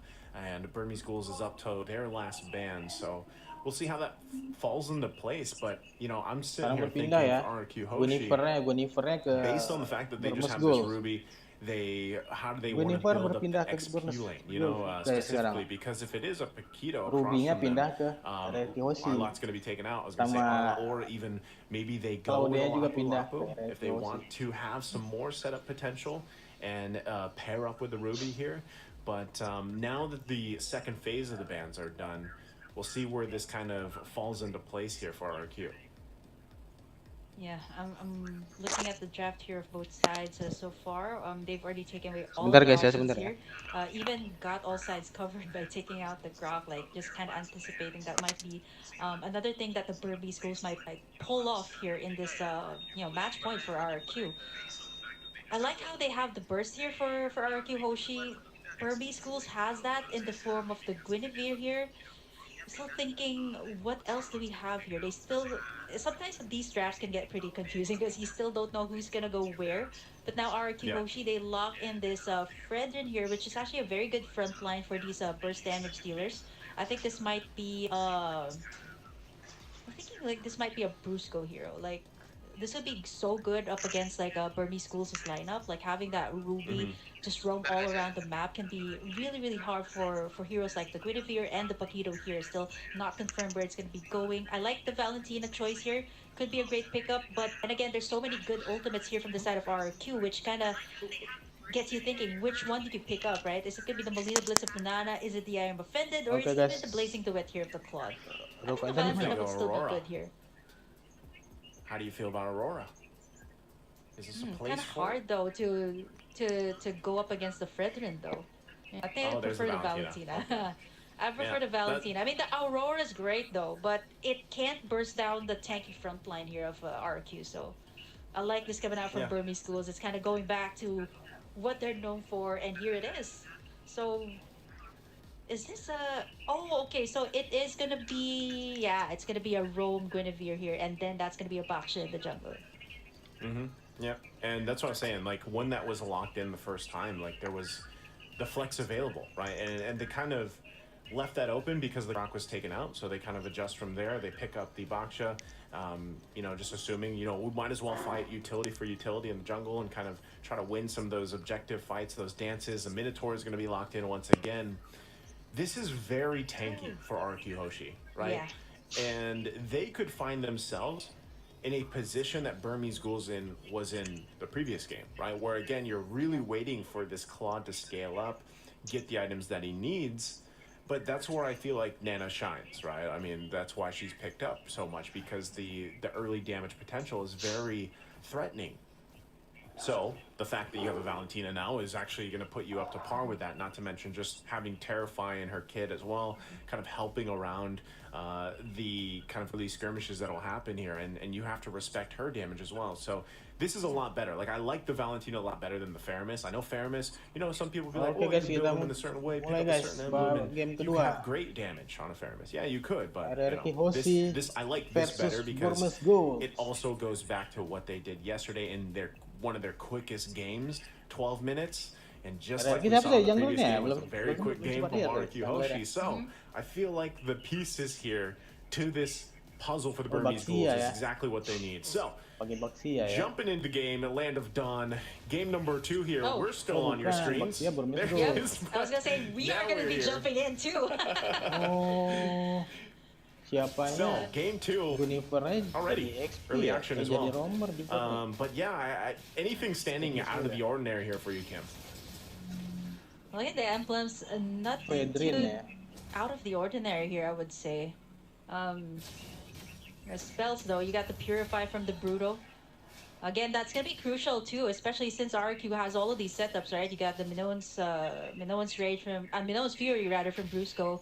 You also got Bananas I Am Offended, not to mention the Blazing Duet too from the Claude. It's not gonna be easy for Stitch though, but I think if they go the route here of being aggressive early on, which is kind of what they're doing right now here up against RRQ Hoshi. Oh, dapat nih, Yeah, dapat already. nih. Socks are going to take some damage, but I think again, bisa lolos. these are, very tanky heroes that don't have a ton of damage right now, so no one's going to go down. Still a lot of CC potential, though. Brusco should be fine as well. And one thing that's great about the Minotaur, especially later on when he kind of rushes that Flask of the Oasis, it is tough to deal with, but hold on. Dapat. Brusco could be the one in trouble as he's going to go down Aduh, the first Fredrinnya blood. dapat Now juga nih. Irad in Fredrinnya. trouble as well. 2 kills now for Burmese Ghouls. Exactly what they need here in game 2, Kim. Yeah, level 4-2 gonna be attained here by the Valentina in just a bit. I like how they picked this up too compared to the Aurora that you kind of mentioned, which is also still good. But the Valentina can scale up really well, care of her passive, right? Like she can scale up to level 4 right before a major objective like the turtle, which is really good, right? You need all of these great ultimates to pick up. Right now, it's all up to Nico whether you want to pick up that Minotaur's ultimate or whether even if you want to go for Octa's ultimate here would be great. Burby School started out real strong. Now they're looking to take in this first turtle game, and so far RRQ after those first 2 pickoffs actually Waduh, kind of dapat had a lagi. hard time here. They knew he was there. Brusco once again going to be the focus. They hampir forget Brusco. the turtle for now. They want to get the kills Freddy-nya here. dari The korban pull nggak? comes through. Irad could be in Freddy-nya. trouble, but look at the response. Waduh, masih Now lolos. Blink has to get out of there. He's the one to fall Wah, from Octa. ma- Now aduh, still going to be Freddy-nya fighting mati, out guys. for more. Irad the one to fall, Freddy-nya still mati. bloodied here. Valentina-nya 1 mati, HP. ya. Banana trying to get away, but it's Nico that falls. It's a double for Banananya mati Saksa. juga. But RRQ gets on the board. But now they still might Oh, try to Brusco stop datang lagi nih. Burmese Ghouls from getting Darah this tinggal turtle if they tipis, datang can. lagi dia. Brusco not having that level 4 just Oh, yet. dan Take a look at the naikkan nih, replay. naikkan They weren't nih able to Brusco just nih. get that turtle. Keep an eye on that. It looks like they do, but this was a great play here from both teams. I mean, a lot of response back and forth. But yeah, the turtle is Turtle siapa yang taken dapat tadi here ya? by Burmese Ghouls. Yeah, I like the clapback there of RRQ. They kind of like, okay, you know what? Burby Schools is going full aggressive. They actually went in for the full aggression too. Wah, dapat. Brusco actually flickered out there. Wah, What's untung. really hard here too for the side of Burby lari, Schools guys. is like the tanky Untung front saja line. Like we're masih starting to see bisa the damage coming menghindar. out from the Nana, which we'll see even more later on. Like 2 kills already for Octa here, which is kind of something that Burby Schools have to watch out for, especially in these Wah, clashes. bener-bener. Even here on the top side, we have to check the laning phase here of Stitch and Skylar. And so far, Skylar has been doing well up against this Bruno, as compared to earlier. Like a lot of Oh, poke here tepat. coming out. Aduh, from wih, udah sakit. Bruno Yeah, udah you gotta sakit, be guys. careful here, though. I saw Saksa Bruno udah rolling in. sakit. Still hungry for it, though. Waduh.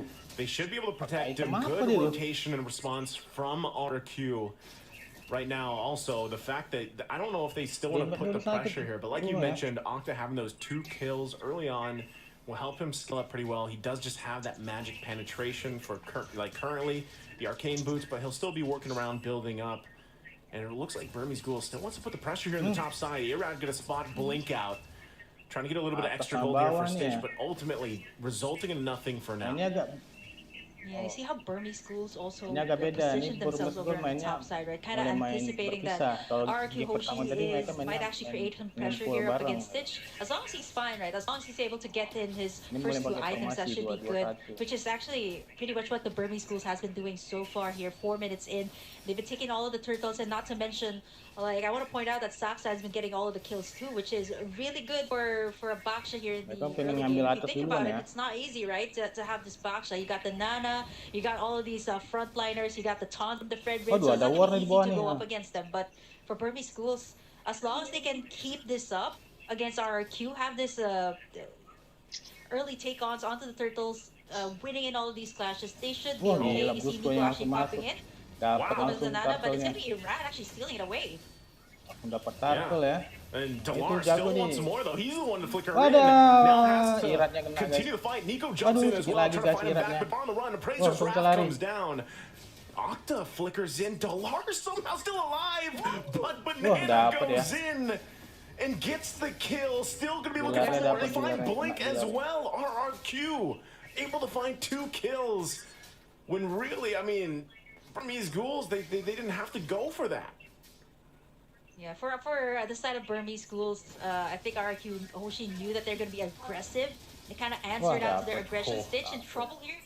Man, Kroyok it's not langsung easy. dikeroyok. You got all these Tiga great ya. heroes to add up to the burst that they have. And now, RRQ Hoshi right now, a little bit aggressive, going to the jungle side of the Burmese Schools. Yeah. Okay, Nico not going to be able to Aduh, connect on his own. I'm offended. waduh, Brusco Iratnya, now taking the brunt of the Iratnya dapat. damage. Oh, Still, will he Brusco be ya. able to get away? He doesn't as Brusco Blink itu ya. gets the kill. So still, a lot of back and forth here from both teams. Kim, economically though, it's pretty much even with all the action here, and now it's the 5-5 even across the board. Yeah, if the economy is kind of equal, what you kind of take a look Yang at penting is, udah dapat do dua they have the turret. map Dua control? turret. Dua How's their turret atas gold bawah player dia dapat. doing? And so far for RRQ, this is what they did in the last game, right? Getting in the map control is so vital for them, even though they Itu didn't dia. really win those RRQ early game bisa trades up against pertahanin Burmese turret schools. itu bagus sih. They managed to be able to take in the Wah, space, and mind you, this is the dapet quad you're siapa talking nih, about. dapet nih? Blink gonna try to go in for Banana? banana here. Oh, he's actually okay. He is not going to be able to Banana get away. banana.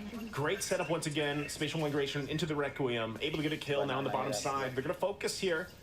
Putting the pressure still, like you were mentioning, you know, you have to look at who has this kind of advantage, right? And space-wise, yeah, it's RRQ. They've got 2 turrets. Burmese Ghouls, though, they don't care right now. And they're going to be making their way to this next objective, the Thank you turtle. guys. If they Yang can masih nonton secure guys. this one, Thank you. Masih nonton it'll bareng. help them just a little bit deal with this. This RRQ doesn't want to go ahead and goes in. 1-2 punch, gets the kill. And Brusco out of the picture here, now down a member. Burmese Ghouls for the taking for this. RRQ Hoshi can do something. Yeah, like what the Lar did there too, is actually going to recall back to the base after taking in that turret and joining in the side of Burmese Ghouls here. Kind of adds up to the burst damage that they had. Not only do they get it in the form of like the Guinevere, but with the Lar actually joining in the fights, it's actually pretty good here for Burmese Ghouls. But the Lar also understands that he kind of needs to take back the space that RRQ Hoshi has been taking, and so far Sorry guys, he's doing guys. in the Ngelek nih, split guys, push, agak pretty much ngelek. what the Burmese Ghouls has been doing even Sorry, in guys, the group jaringannya stage. agak ngelek. Here comes the last turtle though. Blink could be in trouble here. Skylar going in with Blazing Duet, gonna force him back. Irad able to get the turtle though off of it, so they're happy with it. Delar able to get the next turret down to the bottom side. So trade across Jaringannya. Sorry guys agak map ngelek. objectives for now. Waduh, ngelek lagi nih. Was that worth it? Wah, jaringannya. Is that the good call for Burmese Ghouls here, Kim? I think it's a point that Burmese Ghouls kind of understands that RRQ Hoshi, yeah, okay, they've been taking in, they've been winning in all of these team fights so far. So Delar, I like what he's doing, and this was what he has been doing even in the group stage, right? Creating the space for Burmese Ghouls, and you really need this, especially in the current meta that everybody really loves to go for team fights, and sometimes you don't even notice it. You don't really have that space in the map. It's going to be harder to go for those team fights, especially like once these turrets are down, you kind of have to send someone back in. So it's going to be like -1 when it comes to the team fight. So not only do you have to join in the team fights, you have to get the map control too here for the side of Burmese Ghouls, which is what Delar has been doing so far here for the side of Burmese Ghouls. Yep, and with that, right, this the main thing is building up enough time for this thing for Skylar here. Now, once again in the mid lane, they want to go ahead and duke it out. Brusco taking a ton of damage, goes in with a jump, gets the Manoa Fury as well. But look at the backside. Nico's going to be the one to fall. And now Irad holding Stitch back. Blink trying to help him out. Skylar now joining the fight. Appraiser's Wrath going to come down. It's Stitch that falls there in the jungle. So RRQ clapping back, looking for Delar. He's on the run. Into the jungle he goes. Banana going to stick to him, cancels him out from the dash, and still going. Might even get the kill there in the solo, but also looking at the replay here, look at how this unfolded. Not sure, he's actually still in the chase there, by the way, on the live cam, but what a setup and what a play here from RRQ. Cuman Baxia doang dah Oh, they're gonna get him. Burmese Ghouls. It looks like they're getting him. Wah, ini Yep. dapat nggak nih? Delar, you There it tried. goes. Dilar. Yep. Well, he was successful though. He was able to take down that second Yeah. tier tower there on the bottom side. And if you look at the goal too, like it seems like RRQ Bakal is 2-0 ya, managing guys, ya. pretty well up against the Burmese 2-0 Ghouls here, but it's not that far of a gold lead. It's 1,000, yeah, 1,000 gold lead at least here for the side of RRQ. If they manage to take this Lord, this should be at least a little bit more space for them to take in at least all of the second tier towers here for Burmese Ghouls. Again, the space for their side, and not to mention, like if you look at Skylar's stats, 203 on this Claude, you saw in that last replay that he was already shredding apart all these tanky front lines that the Burmese Ghouls had with just one Blazing Duet. Yeah, and with that, I mean, this is where you want to be. 11 minutes in, you're quite beefy on this Claude here for Skylar, and it's showing, right? A lot of the times, even if Brusco is out there, you know, some people might be like, oh, Brusco, what are you doing? But a lot of the times, he's actually able to be a nuisance so much on this Minotaur that he's able to get a lot of resources out, and then Skylar able to shine later on with the setups, and of course, that's just how it's been so far. But now that they're playing around this Lord here, you can see Delar's still putting the pressure on the top side. Yep. He picks up the Malefic Roar. He's going to go ahead and try to get that, but there it's the tier 2 going down mid lane. Irad keeping some di there atas, at hati-hati bay. tuh. They might want to Atas. respond to this. If he still gets to Aduh, that base, atas. it looks like Aduh, Skylar's itu. going to go back. Lord is going to get worked Pakito on, ya, though. Pakito. Put out the mid-turret in the base, half health. Now Delar might be making his conceal way play. to cut them off here. Conceal play going to be used as well. But it gets spotted out for now. They don't commit. Pakito di atas main So sendiri tadi. again, Delar is just trying to find what he can here, Kim. Now it seems like this was the same case. Like this Paquito seems to be a staple choice here for the Burmese schools, not only for Delar. There was also a time in the group stage that this was the thing that Nico has been doing. And taking a look at the items here so far, it is going to be, wow, Skylar at least leading in terms of a gold lead here right now. 9,700, nearing already 10,000. That is way far from what Stitch has. 1-2-0 on the Bruno. He's already gotten that win of nature too, just in case he gets kicked off here or gets into like a head-to-head here with Delar. Having that win of nature is going to be crucial in the team fights. It's going to be clutch, right? That's what that's going to be. And like I said, when Quad gets to this point, you have these 4 specific items locked in. It's really tough to deal with because you also got to catch him, right? The way that he's going to use that BMI to kind of get out of some of these situations. Octa picking up a Divine Glaive as well. Minoy and Fury with the flicker combination goes through. Look at them getting whittled down. Sox could be in trouble. There's the knockup though, and he's able to get her out with the BMI. Now Sox are the one to fall into the jungle. Delar trying to get the punches off here, but he's got to respect the damage. I'm offended, not going to connect. And they might still just pull it back. Still 30 seconds away from this Lord, but RRQ finds a kill. Wes, ya. Yeah, the swing of the gold too from 38 Pan Ramadan. side of Thank you udah kembali. all the way up to like a 4,000 gold lead right now just with that one shutdown on you, the udah kembali. Saxa, which is exactly why RQ was willing to commit that clash. Like Saxa was right in the middle. Skylar having that insane amount of burst, plus Octa too, so it's not going to be easy for a boxer to just roll in when you have the Molina on them. Actually, if you take a look at the replay, you might actually catch it. He gets in that Minoan Spirit from Brusco, and at the same time, it really set things up here for both Octa and Skylar to just free hit him. Now, it's going to be the first enhanced Lord of the game, 14 minutes in. RRQ Hoshi going to be starting it up. Let's see, Burmese Ghouls, do they actually want to try to pull something off? Soxa could come down to it. Nico holding on to that Ruby ultimate once again.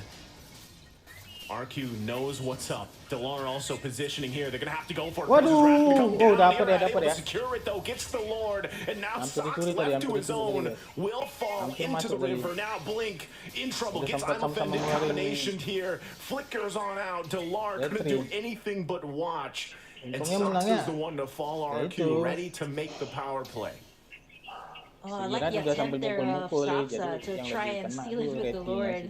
Roll in and click that retribution. I think Burmese schools kind of was trying to go for maybe possibly a split push. Like if you look at that particular moment when Saxa was going to try to go in, like you see Delar and Stitch going to try to make a move on that mid lane, but it's a little bit too late now because Enhanced Lord for the side of RRQ, they can take all of the inhibitors here. They don't have a good amount of burst to take down the first line. Yeah. Here comes the He's gonna get pulled. He has the immortality, but there's a Maneuver going to be jumped in. Look at the damage will turn out from Skylar. Able to get the kill on Soxa. Brusco is the one to fall from Delar, though, so it's a 1-for-1 for now. Can they hold it together? Blink going to be able to jump in. Takes quite a bit of damage himself. The flicker comes through. And he's keeping him at bay. Lord finally going to go down. Nico has to run out of there, buy some time, some space, but he ultimately dies. And they hold on to a sliver of health on this turret for a little bit longer. Delar trying to keep the minion at bay. Banana jumps in, finds the connection. Look at the damage from Delar. The 1-2 punch isn't enough to get a kill, though. And now RQ looking to end the game, looking to end the series here. Can they do it? 3 down for Burmese Ghouls. It looks like they're going to take the disciplined route here, Kim, and back off for now.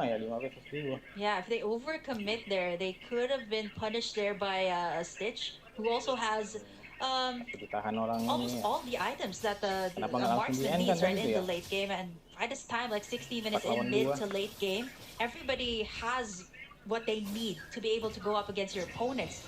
But what RRQ Hoshi has here, as compared to Burmese schools, is the burst damage. You see that in the Nana, that was like 2 hits onto Saxa. He also has the Athena shield there, so even Dow wasn't able to counter it out. And not to mention, I just noticed his emblem here right now, that additional burn that you get when you pop in your skills from that emblem from Octa. So kind of really hard for the tanky frontline here of Burmese Schools. They're gonna have to rely on Stitch here and even Blink. Then again, same case from what they had in game number 1.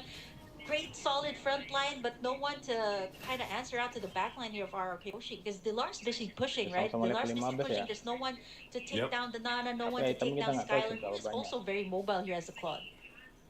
When you're looking at RRQ Hoshi here, Skylar 3-0 and 7, Octa 4-0 and 8, it's tough to deal with, like that kind of damage because it's kind of like even if you try to get them down, you have to work through the passive, you have to work through a BMI and a wind nature. Like there's so many things to fall through, not to mention get through that front line, right? The front line, not to mention the peels available with a Ruby or even a Fredrin, right? So this is going to be a Lord most likely going to the hands of RQ once again, unless Burmese Ghouls can do something about it. But even Soxa just trying to get some of this vision. Blink waiting patiently as well. Still, Lord less than half health here. They might try to make it a miracle play if they can pull it off. Stitch positioning here is going to be crucial as they approach this. But right now, RQ, Delar taking a ton of damage. He's kind of out of the picture, so now the numbers in the advantage for RQ, and that's going to be Lord going in their hands. There's nothing Burmese Ghouls could do with that, considering the fact that Delar had to go back to heal up. Yeah, the presence of mind too of like Octa and Skylar to think that they had their eyes on the Lord, and they were also keeping Delar in right. He was trying to go for the mid tower, and RQ Hoshi knows that. They have all the space that they get, so if they actually took Delar down there, that wouldn't have been a big thing. But for RQ Hoshi, right, they've gotten everything secured. They got all these beefy front lines to kind of contain that Lord pit, and you see how Skylar was chunking it out real fast too. So at this point, everybody has everything that they got to the point that Irad's already chunking up all of the damage. Gets done in the Iradnya kena. Irad already taking a ton of damage. Immortality going to be popped. Blink as well. Still has his. Can they pull it off? Look at the damage. Delar going to be taken out really quickly. Skylar on the backside still going. Lord's still going to be up here. They want all the kills for the end of the game. It's a triple for Skylar, and they take the series in a sweep. RRQ menang guys. Selamat untuk tournament. fans RRQ. The thing that Congratulations, menuju semifinal ya. RRQ confirm goes to semifinal. They took back the space early to mid game, but fortunately for the side of RRQ Hoshi, the damage when it came to the late game. 2 bursts coming out from the Molina Blitz, resmi tersingkir ya guys ya. had to deal with the blazing duet. Burmese Ghouls resmi tersingkir. RRQ besok so that already sends main di their goal lead all semifinal. the way up. Without the shutdown gold, without the items, it was really hard for the side of Burmese Schools to bounce back. I mean, even taking a look at the highlights here, like you said, Kim, there was some moments once again from Burmese Ghouls that looked pretty good, but every single time, I mean, this as we jumped into this highlights, like we're already minutes into the game, and RRQ Hoshi just had an answer for so much of this game. And really, again, this is really pointing out why Nana's so strong in this current meta. I mean, it was impossible for anybody to get to Octa.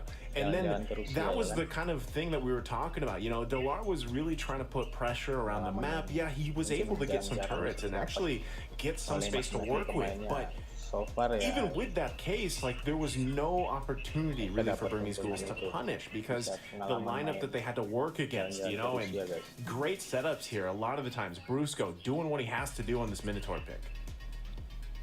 Yeah, I mean, he was the one that's soaking up all the damage. I mean, he's the first one taken out. Like, if some people guys, actually, what is Brusco doing there? He's actually the one making Jawara M5 Burmese Schools actually waste their resources on him. If not him, it's actually Irad, to the point that I actually thought that Homebois kan juara Malaysia kan ya kemarin. Here, the one zoning away the side of Burmese Schools. And by the time like Skylar and 30 Octa menit already lagi, had all their 30 menit items, lagi all guys. they needed to do was make sure that they had the 30 prime minutes. position at the back. And you see that, like, Again, you see there were times that Homebois Delar actually versus tried to go for Octa. Octa, right? But he had to deal with the passive too of the 30 Nana. menit Like, lagi. oh wait, no, I can't take it down yet. It still has that passive. And it's really what makes it difficult here for Burmese Schools too. The damage dealers of RRQ Hoshi were so hard to catch. Like, Skylar, you could just BMI out. Octa here has that passive, plus the tanky front line here for RRQ Hoshi. That was also a big factor here why Burmese Schools couldn't really answer it out here up against the side of RRQ Hoshi once it reached the late game. Yeah, it's tough. I mean, again, looking at the lineup that they had, Burmese Ghouls, it looked like they could have, you know, pulled through, getting them to game 3, but at one point in the game, you know, it just got so far out of hand for them that it was tough to deal with because space-wise and everything else, it's just tough to deal with. And then you have Skylar here on this performance with the Claude, just on point. He got time to farm up because of the fact that you have this Nana able to provide such a threatening presence in the damage department early on. And a lot of it, like I said, and you mentioned this as well, Kim, like, you have Brusco doing what he has to do, you know, on this Minotaur. And sometimes, like, he's going down. Like, that's his job, right? So people are like, well, Brusco, what are you doing? Well, that's his job. And it was paired up really well, allowing Octa to not die, to stay in the position he had to, and buy time. Again, that 11-minute mark in this game was where Skylar, like, pulled through. He had 4 items. He was able to unleash. He was able to do everything he needed to on this Claude. And so, again, it was just really well orchestrated from RRQ Hoshi. So far gimana guys? Buat so far, ya gimana? Prediksi-prediksinya terpenuhi, apresiasi, ekspektasi terpenuhi lah ya untuk fans RRQ Hoshi, untuk fans Burmese Goals. I'm sorry so far. Brusco was out, right? Brusco was down. Most of the time you've seen him in clashes, he's down. It was Banana also setting up the place here. But ultimately, I think what made it really hard here for Burmese Schools is that no one really dealt with Octa and Skylar by the time it reached the mid game. There were attempts here from Dilar, but again, it was not easy, right? Like, you've seen the items of Skylar. You got the immortality, you got the BMI to kind of get you out of those sticky situations, plus the Nana. Everybody knows that it is really hard once that is up. You can't, it has that second life when it comes to clashes. So no shutdown gold, insane amount of burst damage from RRQ Hoshi. All around, I'd say like Burmese Schools. Huge, really proud of the side of Burmese Schools here. I mean, they did pretty well up against the side of RRQ Hoshi from the start. But then again, you know, once the lineup here of the side of RRQ Hoshi scaled up pretty well, it was kind of hard for Burmese Schools to kind of think about, okay, should we take back the space or should we kind of deal with the damage dealers right now? Because so far there's a lot of things to do, and Burmese Schools, they didn't really have that much time in their hands. Yeah, again, they got to be proud of it. They got to the final 8 for all these teams and everything else. You know, they were able to get to this point, and really, it's just kind of like, you know, how do you deal with this? We're seeing a video here, so okay, we got a glimpse of it. I don't think we're going there just yet, but what I was saying is, Burmese Schools, they get to this point in the tournament. They had some amazing games throughout, and I would say they just take a lot of what they learned here and kind of take that as a lesson as they proceed for the rest of the year. There's a ton of MLBB action like this year. We're just getting started, right? So just great job, great performance from them, but ultimately that's the nature of competition. Burger King, like, someone's got to go, you know, eventually. And now that we are just waiting to see exactly what happens for the rest of today. Of course, our next matchup is going to be in a little bit, and that's going to be AP BREN and Homebois. I'm sure people are, you know, really excited about that. So, again, that was the first series that we had here between RRQ Hoshi and Burmese Schools, ending in a sweep. I was hoping for a 3-game series, but unfortunately that didn't happen. RRQ Hoshi looking strong as ever. Burger Kim, we are going to be showing a short video for you guys. Gives us a little time to kind of reset here before our second series. So you guys go ahead and take a look at this video. In a world that seeks a balance between metaverses and healthy lifestyle, video games and traditional sport, live shows and web entertainment, we found the only way to harmony. Introducing a new era in the realm of sports, Phygital, a revolutionary fusion of the physical and digital worlds. This is an unparalleled mix of the most exhilarating and dynamic youth sports disciplines, all integrated with popular video games and cutting-edge technological devices. This unique sports format is accessible to all. Anyone can participate in Phygital competitions. Any sport has the potential to evolve into a Phygital experience. Football, basketball, hockey, racing, martial arts, shooters, and many other sports have successfully adapted to the new reality. The 2024 Games of the Future is a global multi-sport event that represents the pinnacle of phygital sports worldwide. The event is attended by best clubs and teams, bringing together 2,000 participants from over 100 countries. It marks the beginning of a series of top phygital tournaments that will take place annually worldwide. The current official program of Games of the Future includes 21 innovative disciplines. They are classified into 5 groups, which we refer to as challenges: sports, technology, speed, tactics, and strategies, openness, show, fun, and healthy lifestyle. Coming our way is the exciting phygital era. So stay tuned, join our global phygital community, and come over to the upcoming Games of the Future. Emerge as winners and heroes of the new era. Games of the Future, made for young generations. Ladies and gentlemen, welcome back from that very short break here in that video. Kim, we just witnessed the first series of the day, of course. Like we said, it was RRQ Hoshi sending home Burmese Ghouls out of the tournament in a sweep. And now ahead of us, you know, we have the next matchup that I know a lot of people have been waiting to see unfold here, and that is going to be AP BREN and Homebois. So, Berg, Kim, now that we've had a couple of minutes here to reset, how we feeling? I had a very quick break actually, and then dashed back in. I was like, oh no, is it time? Yeah, that's nice. You're gonna do this solo. Yeah, actually, got back here in time. Just you saw me adjusting my microphone, but just in time to see this rematch actually from the side of AP BREN and Homebois. Did you cast that? Rematch from? Yeah, I did. Like yeah, you did. You did. Yeah, I did. Yeah, I cast that one. It was a 2-0 for 2-0 in favor of AP BREN actually.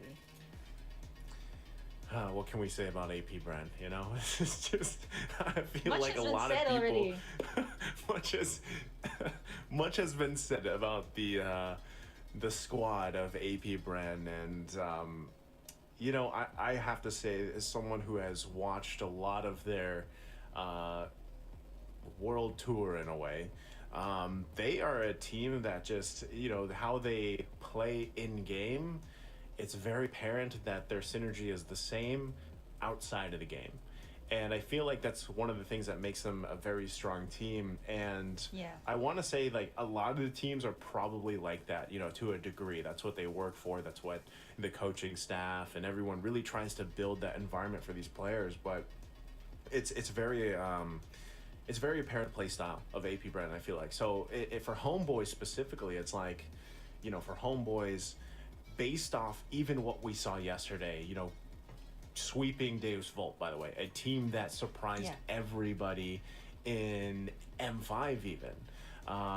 That says a lot, you know, for Homebois. So it's like they are in a way, I know it's been a day, but like they're on fire. You know, they're feeling pretty good about what they did yesterday against Deus Volt, and they did it in, I think if I remember, it was not super quick games, but I think there was one a little bit longer, closer to the 20-minute mark, and then one that was under the 15-minute mark.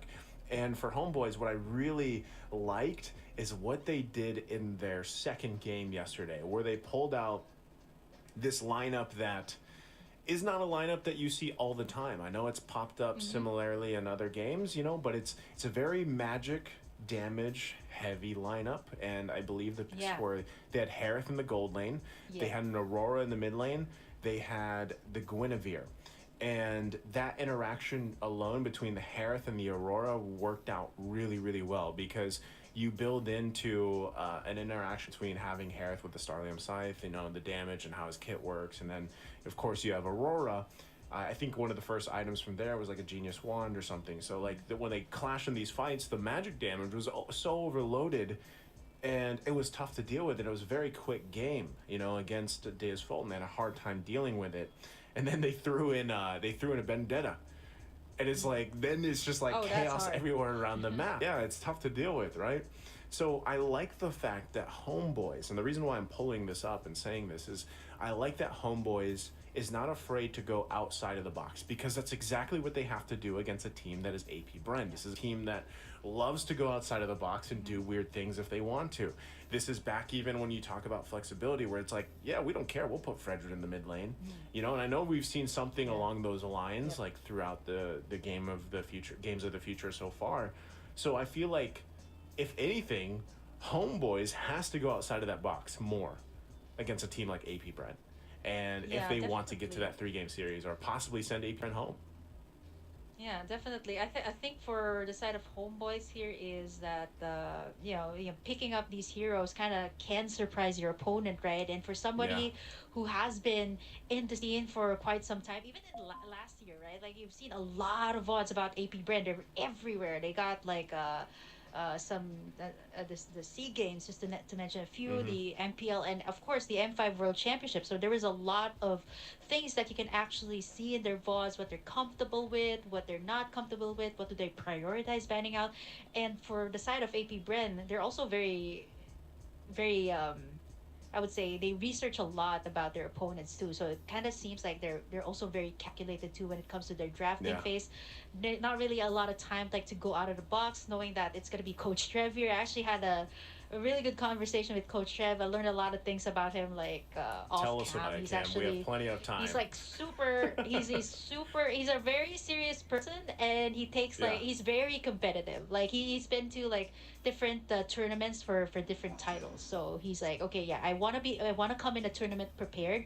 I mean, no, I haven't released this content yet, but that's what he told me. Oh, so this is He wants to come in, like a unreleased. I haven't released this. Yeah, unreleased content. So yeah, maybe you guys want to check it out 20 eventually. menit But lagi, yeah, he likes to come in prepared. So sometimes if you prepare so hard for something, and once it reaches a point, okay, Homeboys brings something out. Frederick, Onic okay, jam you setengah might 12 think, okay, malam this guys might ya. go to Onic like jam setengah 12 malam. jungle or XP, but man, you rock it in the mid lane, that kind of like AP throws BREN. you off, right? For everything that you've prepared, and that's something that Udil, definitely I do agree Homeboys. with you that Homeboys definitely needs to do that. It might be like off meta picks, it might be something that you don't really see that often, but if it throws your opponents off, right? That's something really big. I think that's like, I know because you mentioned the rematch that this is and everything else, and I think really when you get to playoffs, that's kind of what you expect some of these masterminds behind the players to come up with. It's like, what have they been preparing? What have they been doing with the homework? Because even a video, I think it was a video that we showed. Either it was a video that was showed yesterday or it was on the social media from Games of the Future, where like there's little snippets of the teams and like them preparing and stuff. And we know that that all these teams really do take that time before their matches to like study their opponents playing in their games before them. So obviously AP BREN saw what Homeboys did yesterday, and they're like, yeah, we can respect that and kind of approach that. And I think that's what makes this matchup so exciting with AP BREN and Homeboys, because it was, GD Ico has asked me yesterday, like, for that region specifically over in Malaysia, where Homeboys really, over time, over the seasons, like they surprised a lot of people in their improvements over the seasons, right? Because that was also a region that was, I mean, there's specific teams and players that were so dominant for so long, and then you have some of these guys, of course, Homeboys and everything, really rising up, and they have a huge also just support, like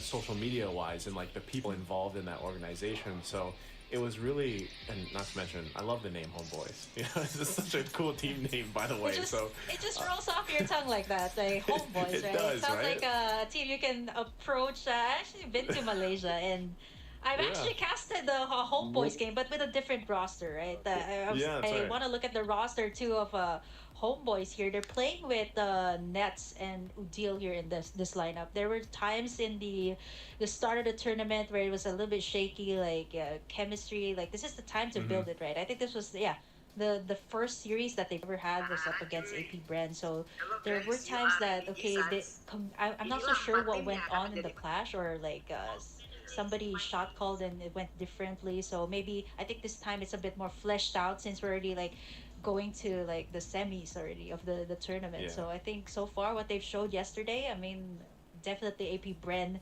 they're coming in this prepared, and I think they're gonna leave no stones unturned here for this particular matchup, since it's gonna be a rematch, right?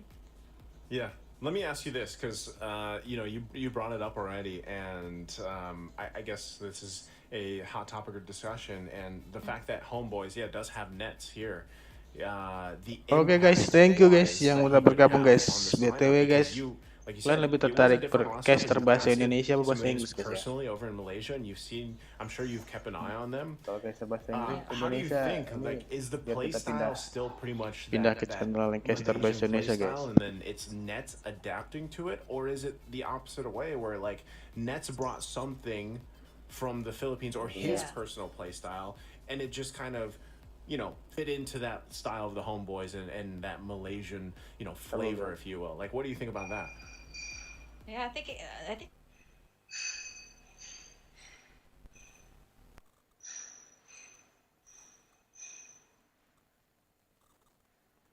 can understand each other, what to do. So this is showing us that they are a real professional.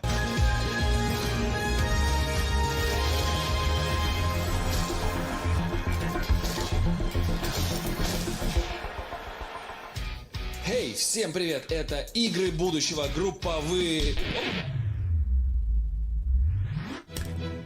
No, привет. My dog was killed on the group stage, and I'm looking for the killer. Group stage, MLBB players. Some of you killed my dog, and I'm gonna find you.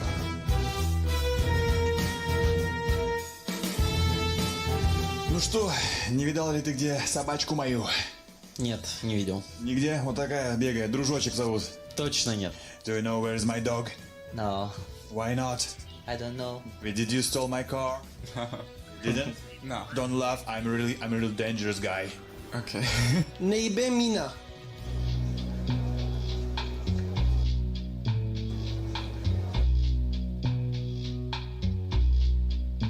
Is my hero gonna be strong? I think strong. Unstoppable. I think if we face the BREN, you can kill the BREN. Oh. Oh, really? You get the pencil to Coach Ducky. Do you scary of me? No, not really. Why not? I'm not scared of Baba Yaga.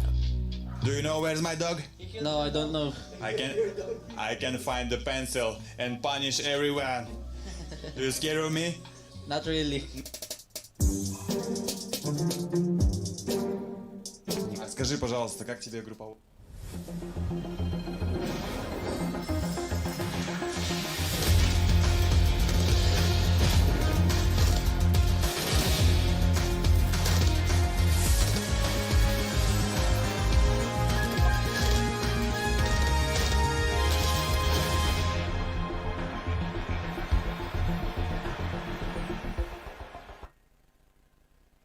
Ya, kembali lagi di Game of Future by Digital. Masih bersama dengan Pak Plum dan juga Masih bersama Nevin, pastinya yang bakal temenin kalian setelah tadi udah berhasil nih mengawal RRQ Hoshi dengan kemenangan 2-0.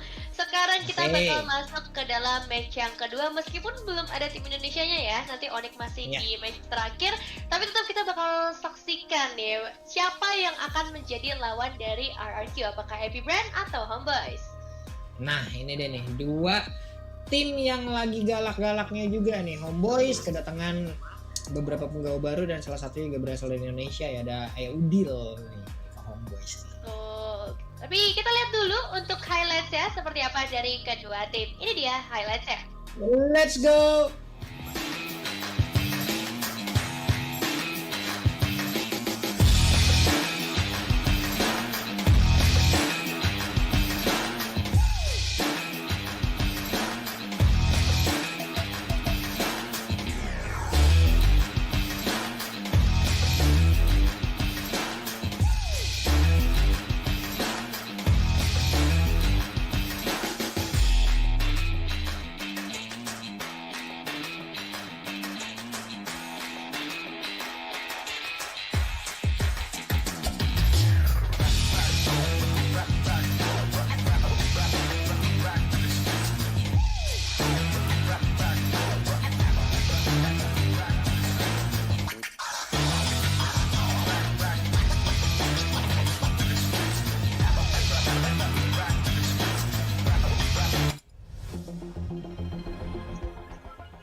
Ininya pada full.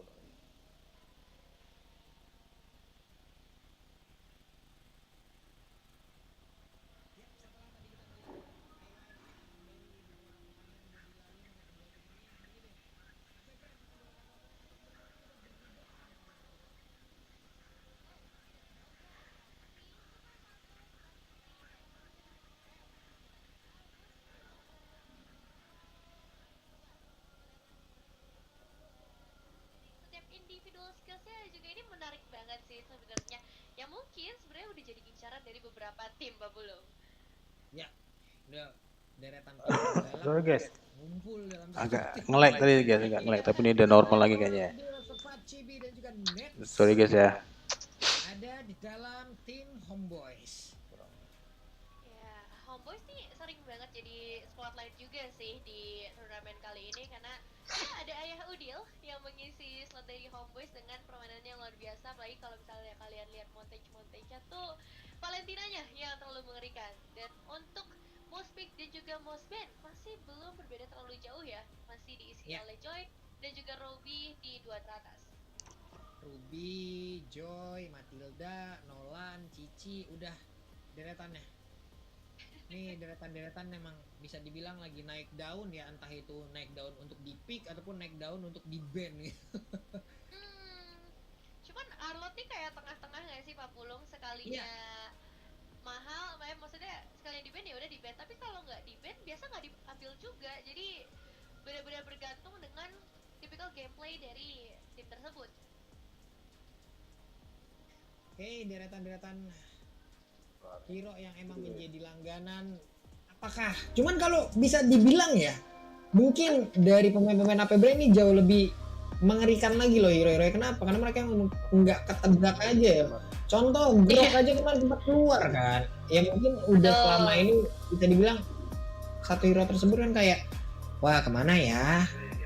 Wah jarang digunakan nih, keluar juga sekali, abis itu setahun menghilang lagi apa gimana gitu. Ibaratnya kayak begitu gitu, tapi kemarin keluar lagi gitu. Ya sih, ini salah satu tim ya yang mengerikan nggak cuma karena individual skills ya, tapi karena draftingnya juga menarik. Dan yang paling jadi kuncinya itu karena pool hero-nya luas sih Pak Pulung. Dengan pool hero yang luas, itu coach itu bisa seenak dia mau bikin kayak apa. Kalau misalnya setiap playernya pede ya untuk pakai hero-hero tersebut. Karena kan selama ini yang bikin susah memang untuk pool hero. Memang semua hero bisa mainkan, tapi nggak semuanya jago biasanya. Ada beberapa hero doang yang jadi prioritas Pak Pulung.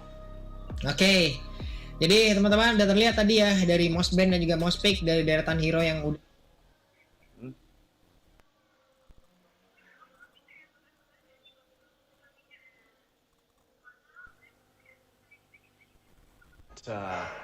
opening, you know, in that armor that they have. Like, where is that weak point for this squad from AP BREN? I'm not saying that anyone kind of like everybody pretty much has that vital role for the side of AP BREN, right? I'm thinking, should Homebois kind of go for that selective like kind of targeting, right? Like, do they just kind of limit out like Flap TZ, or do they limit out Ogwen here, or do they limit out Kyle TZ? Because everybody still has like a very, very important role here. But looking at like the meta currently, right? Like maybe it should focus around like Flap TZ or Owen. Not that I'm saying they're the ones who completely change the tides of the game, but they're heroes. It's what's working in the meta right now. So maybe they can kind of look into that, kind of make sure that they put that pressure on that XP and even in that roam position. Speaking of AP BREN, here we have it. This is going to be their lineup here, starting it off with Ogwen, Marco. We've known all of these names ever since M5, right? These are familiar names. And even Kyle TZ, which I had the privilege of actually watching or casting his games even in the amateur scene all the way to MPL. So I'm just really, really proud of this guy. Yeah, they have grown so much as we see them walk out on stage, of course, in their jackets and all. Again, these guys have been enjoying their time out there. If you follow them, any of these players out on social media, you know that they've been really enjoying the visit right now. As they get prepped and ready here once again for this matchup to move on forward, they look like they're in high spirits. They're feeling good. You know, they've got some fans out there as well, of course.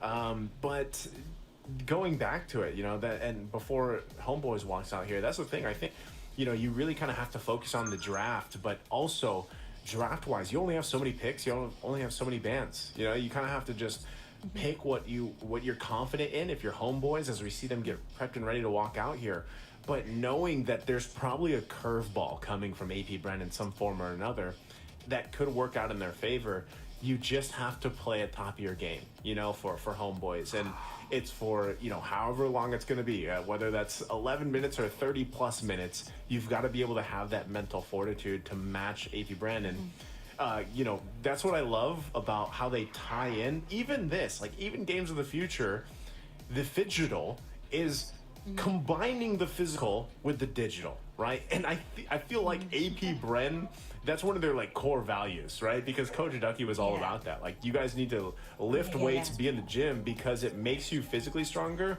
And there's a question and something that I've been asked before too.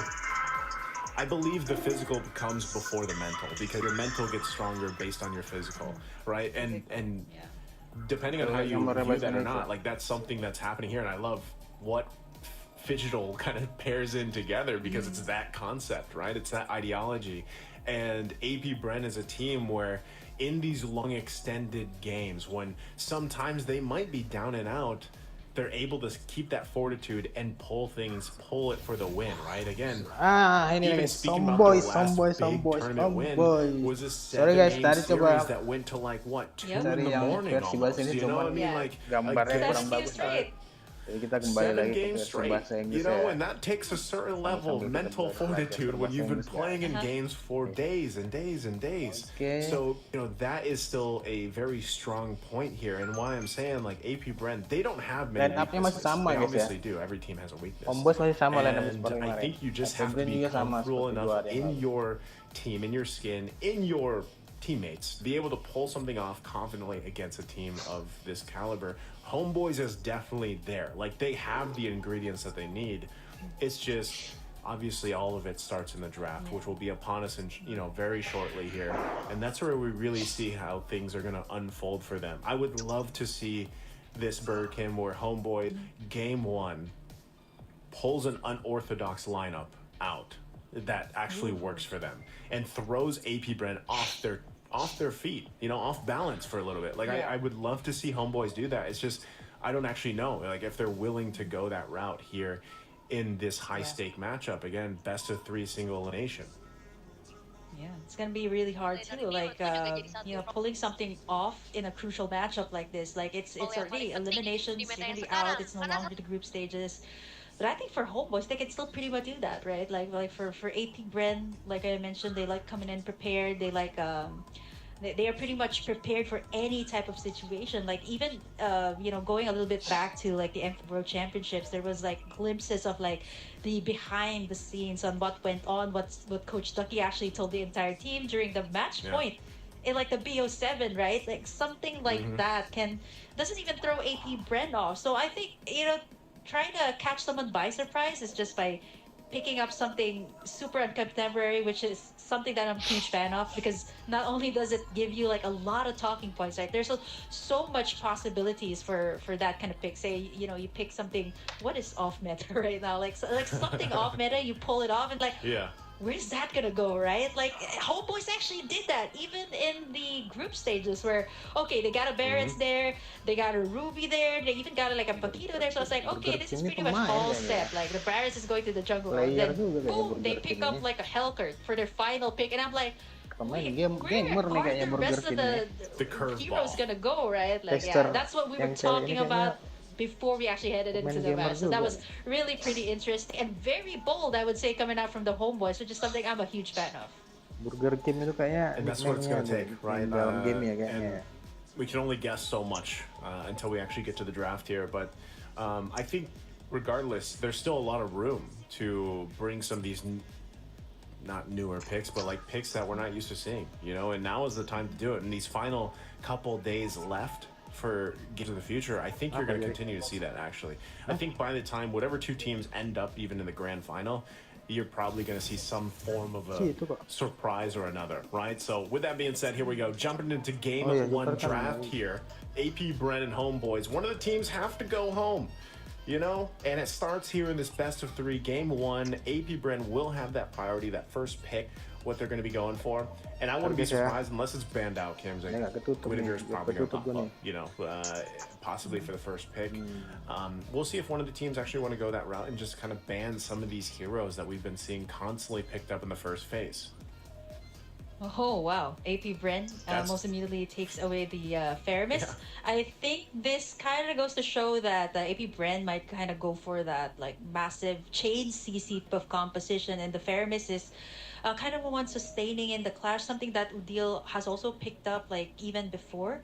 Matilda's still not welcome guys yang baru open here. I datang think that's one of the bergabung top band, or let's say it's open. Actually, there was a time, yeah, it was open for AP BREN to take. That was also the matchup with Homebois, where Owen got into Matilda with the MVP. Not a single death, and he actually built the Matilda to be like a magic damage Matilda, like Holy Crystal, Blood Wings, that kind of light up. So that was pretty interesting coming out from their side, and it worked really well for them.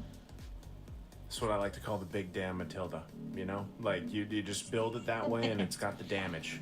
And it's a threat because actually the way her kit works, it has good poke potential. And you build it that way, it gets scary, right? So it's a good ban. I mean, obviously, even without that, like, Matilda's constantly banned out just because of how strong she is.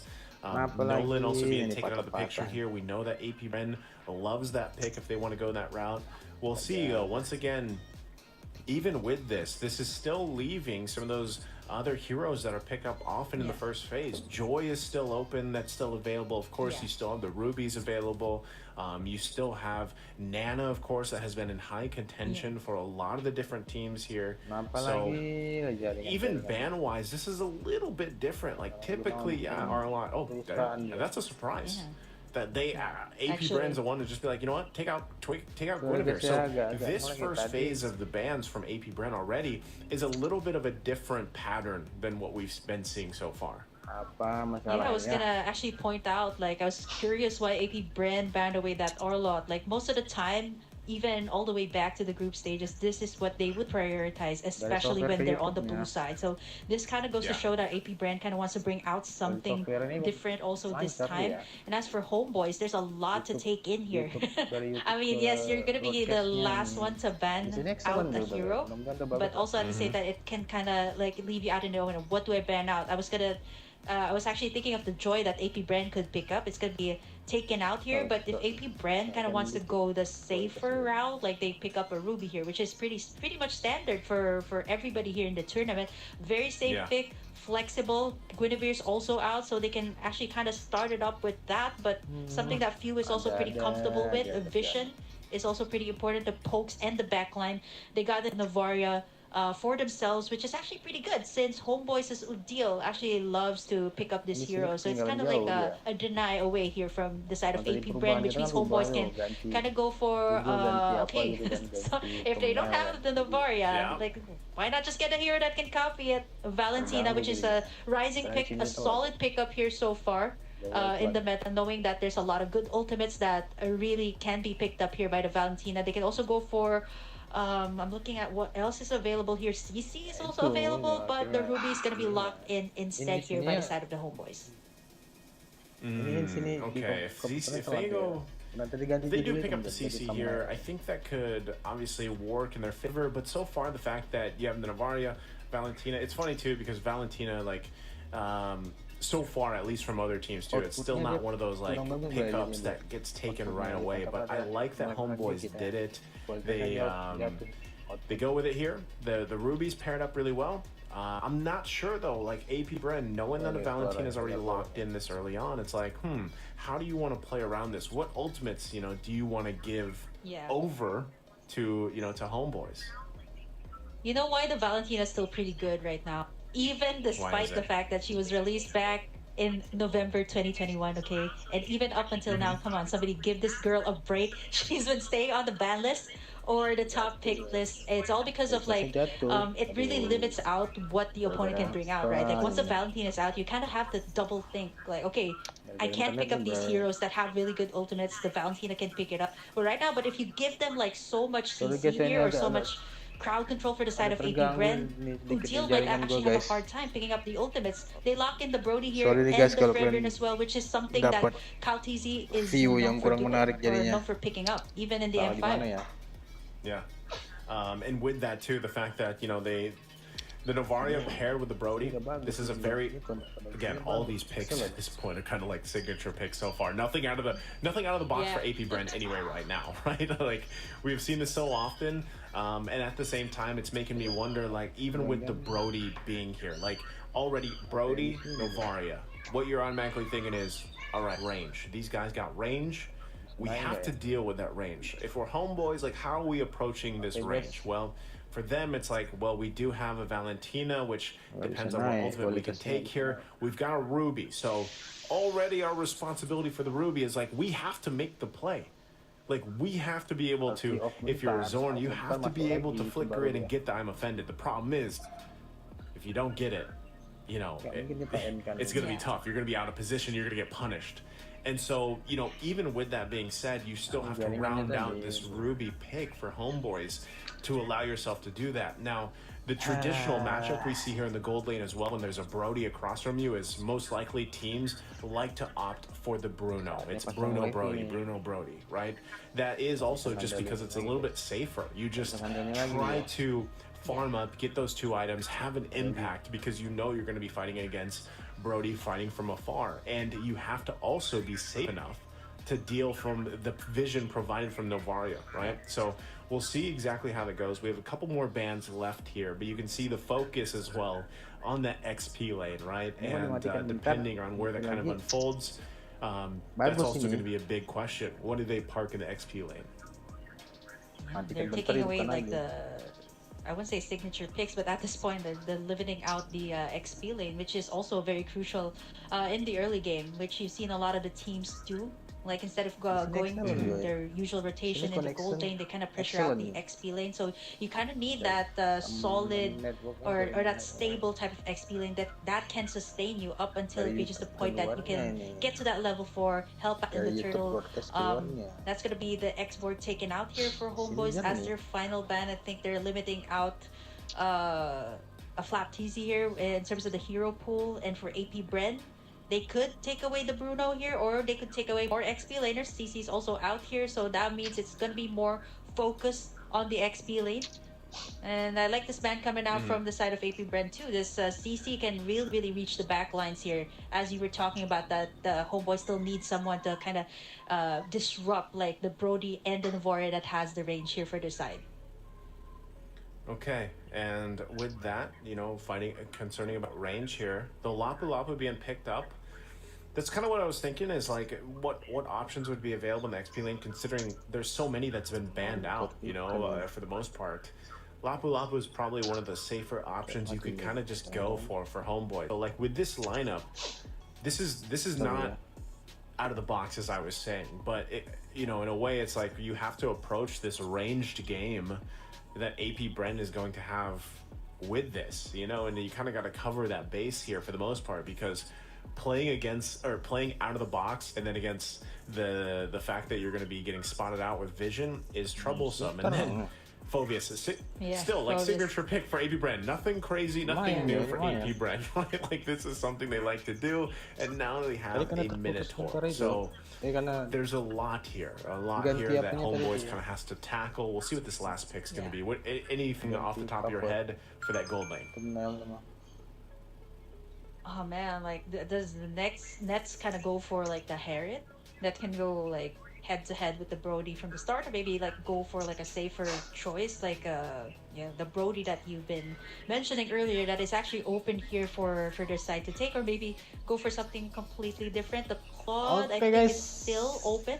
That is actually pretty good here with the tanky picks, but there's a Phobius here that they have to deal with. They're going to be locking in the Claude for the last pick here for the Homeboys, which I think is a direct answer to the tanky front line that the side of AP BREN has, but I'm just a little bit worried that there is going to be the demonic force Homeboys from the side of AP BREN, which is Valentina, Ruby, Martis, Lapu Lapu.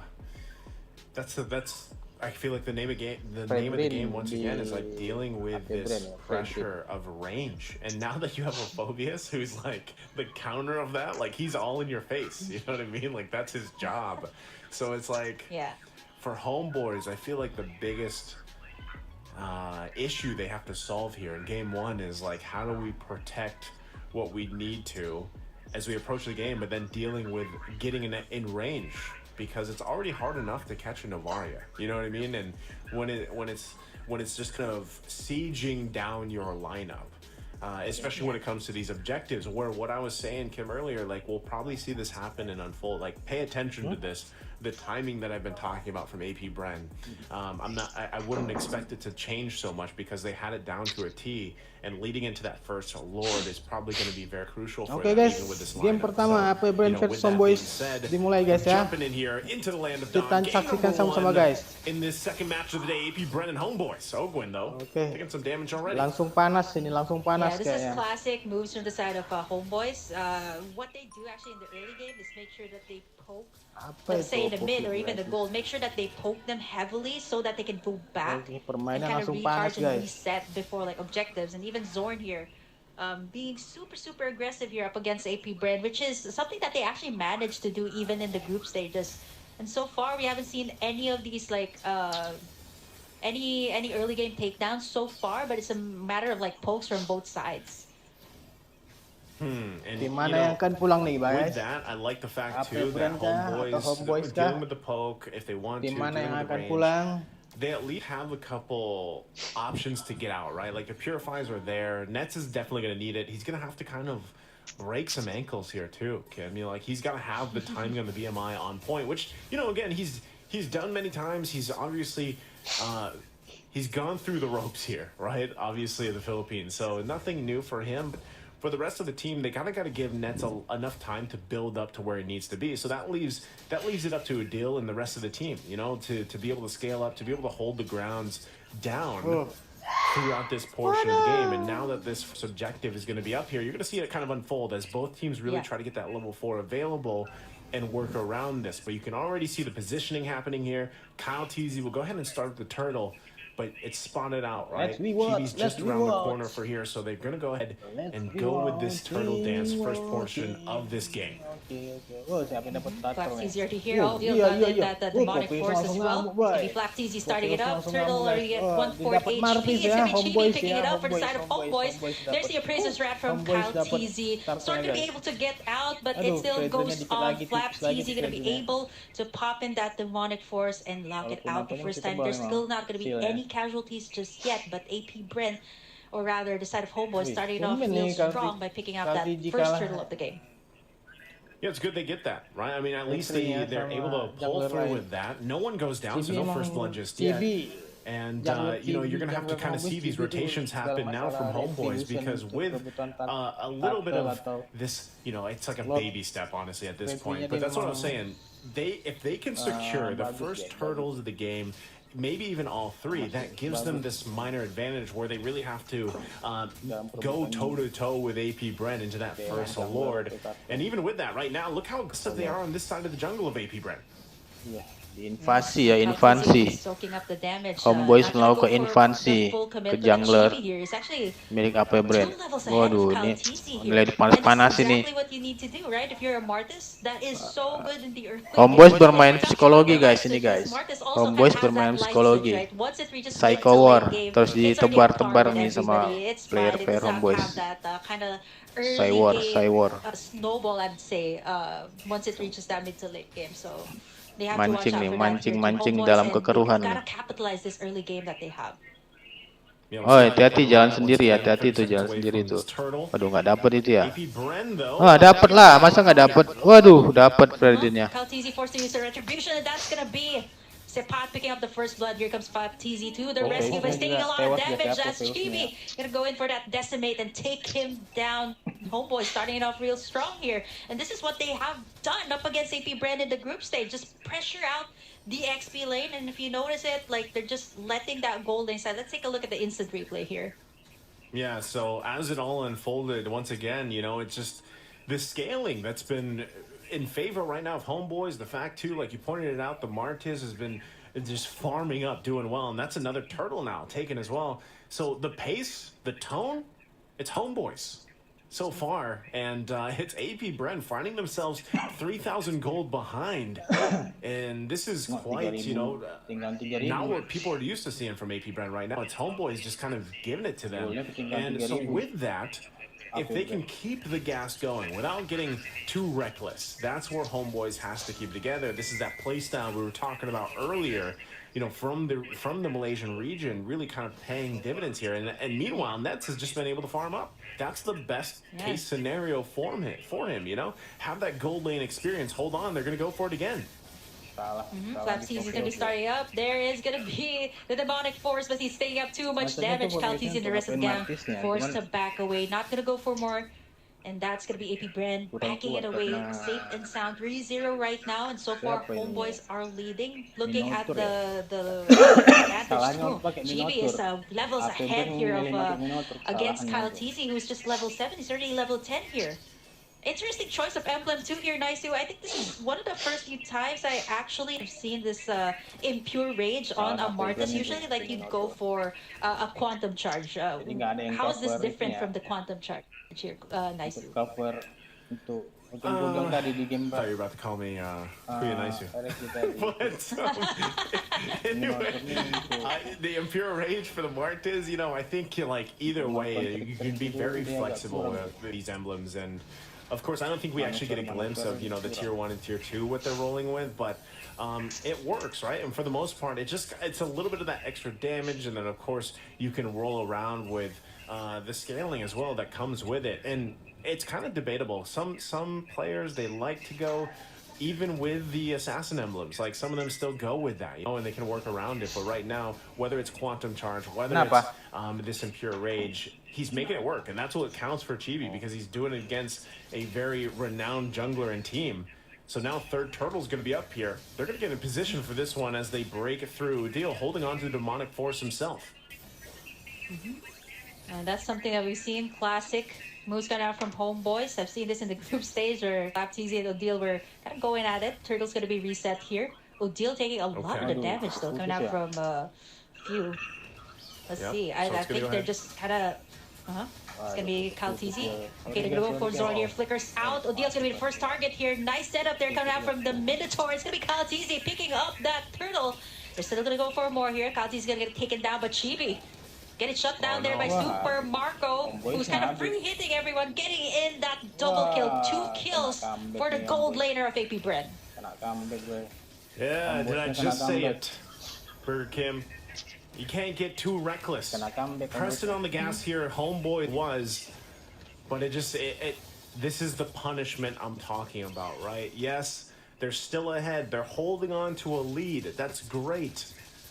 But they can't let that happen again. And the fact, too, that Super Marco got those 2 kills, and now he's got the 2 items he needs. He's got the Blade, he's got the Malefic Roar.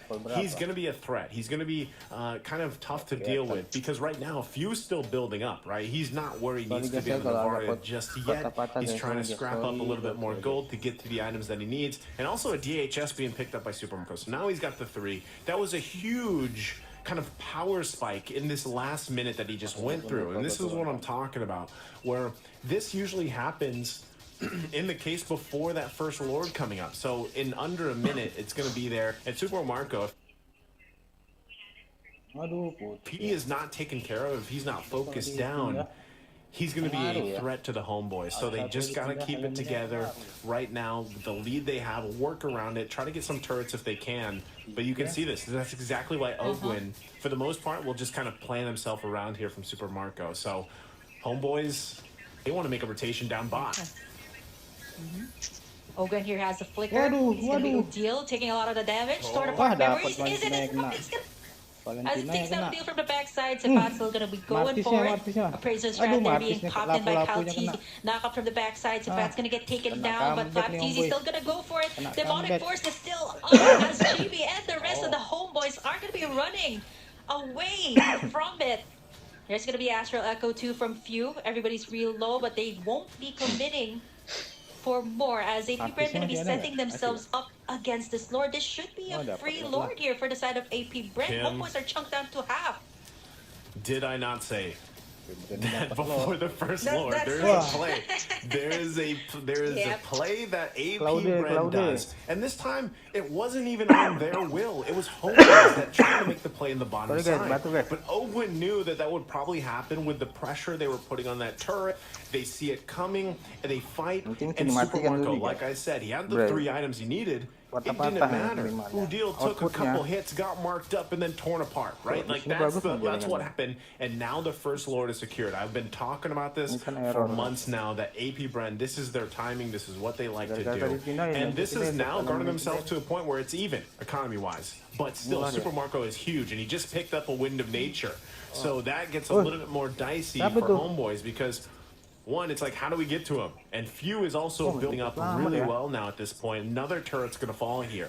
So Kenapa huge ditinggal tipis lagi space tadi ya? advantage now for AP BREN to work around with. Yes, it's only one turret against Homebois, but the power play that they're having right now is huge in comparison to the past couple minutes. Terimanya cepat kan guys. Rosewood Meteor hasn't picked up 2 tiba-tiba here nih bro. by Mulahin Sapat. guys.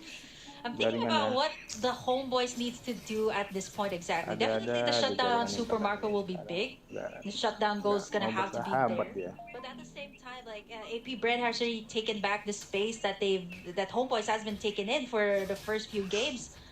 And so far, like at this point, right, who are you gonna burst down? Flap TZ, Cal TZ, all of these players already have items that they need. And at this point, like Super Marco can also sustain whatever Homebois is going to be throwing out, since he already has a wind of nature, like what you pointed out. So it's either up to Nets, who has been quietly farming actually so far for the side of Homebois, but hasn't been able to pop any of those blazing duets yet.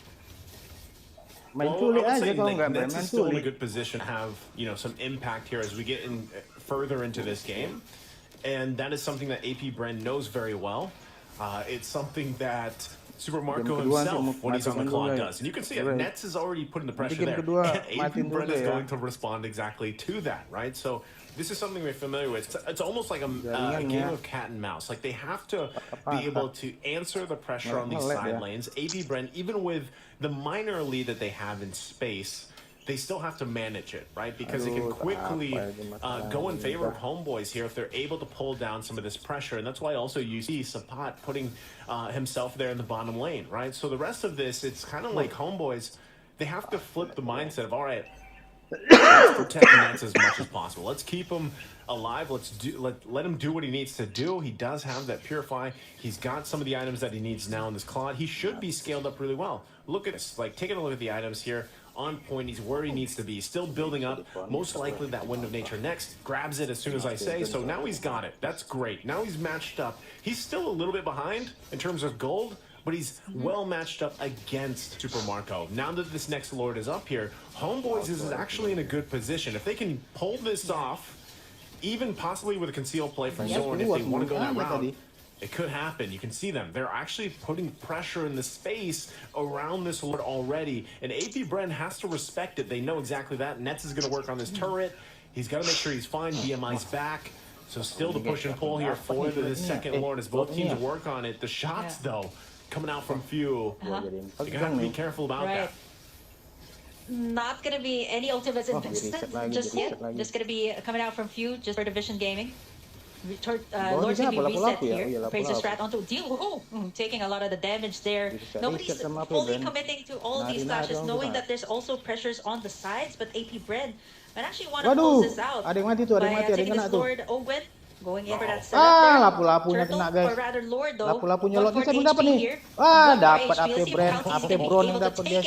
With the retribution, Storm's gonna go down here. Super Marco still free hitting everyone though. And AP BREN might actually just reset there and actually take their time to pressure the side of Homebois here. But you know, Homebois, I like the attempt. There was some light there. They actually could have made some plays, but now AP BREN, this is where they're good at. They're gonna be pressuring this mid tower. Second tier already down. Only the inhibitors left here. Oh, that's tough. Again, still going to be fighting it out. Chibi going to try to keep them at bay here. Nets as well, with the rest of the team. They still have a little bit longer for Zorn to be up. A couple seconds here. They should be full forced, of course, by this time that AP BREN gets ready for this assault. So most likely, again, like we just saw from that last exchange, it was they approached it very well. Homeboys for a little bit looked like they had some control, and then AP BREN punished them, and it's still Super Marco having a massive game. So now Lord's here. It's going to go ahead and charge in. We're knocking on the doors of Homeboys. Look at the damage too coming out from Few from the backside, poking everyone before they shred this Lord. AP BREN can actually go for the pressure here. Pressure in all the lanes, knowing that Few is just at the backside to cover. Kalatizi going to be jumping in, soaking up all of the damage. Flap TZ not going to be investing in that demonic force just yet. There's a tug from Zorn, but it's not going to do much as AP BREN just going to be backing away from that one. Wah, ngapain sendiri Yeah, they don't gitu have to kawan fight it. itu. I mean, for the most part, AP BREN, they're very objective based right now. That's what they're thinking. They get the 2 turrets. They're most likely going to get this third too. It's only a couple hits away, and still, they might put the pressure to actually force the situation if they want to. Chibi already taking a couple shots on the marks here. Wah, masuk. Yeah, a lot of damage coming out from Super Marco. Sepak trying to go dari for the belakang. backside. Oh, masuk Freddy-nya mati guys, Freddy-nya mati guys. Spotted here by Super Marco, the rest of the gang. Zorn, Flap Waduh, TZ just malah zoning lapu-lapunya yang everyone tewas. and still not getting taken down. Demonic Force is still up as he goes for more here. Minion Bays are also crashing in here for the side of AP BREN. They might actually just go for the finish, but there's just a lot of heroes still up here for the side of Homeboys. They might actually just reset here and try to go in for the next Lord. Okay, they take the discipline route. They back off. Sapat was the only one that went down, and I know we didn't get a good look at it, but there was a relatively good effort from Homeboys there, and it kind of split off also the team AP BREN from really trying to like win that fight through. And Super Marco, he still did not go down.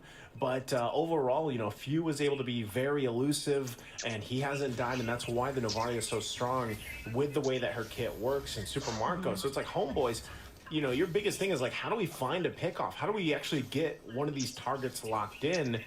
And, at this point, too, Nets has the items that he needs. It's not really much of an itemization thing. It's like, how do we actually execute this and pull it off? And that might come down to just going toe-to-toe with these Lord fights, right? Like, the next one is now up.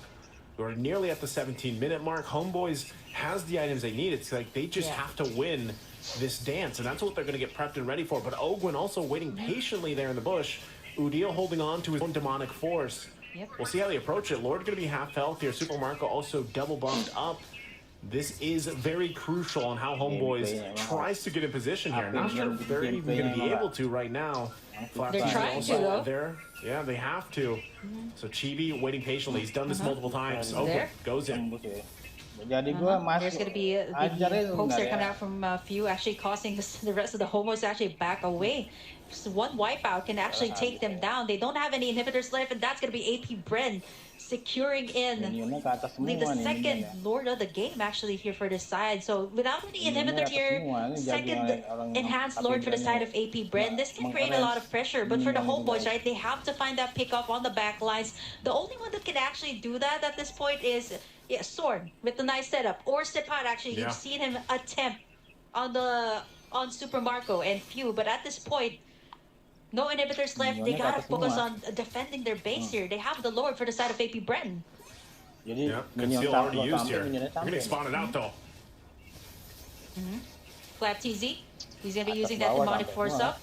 Gonna keep it going. Look at the damage on the Chibi. Nice setup there by Ogwin. Everyone's real low here from the side of Homeboys. Appraiser's not gonna take down Zorn.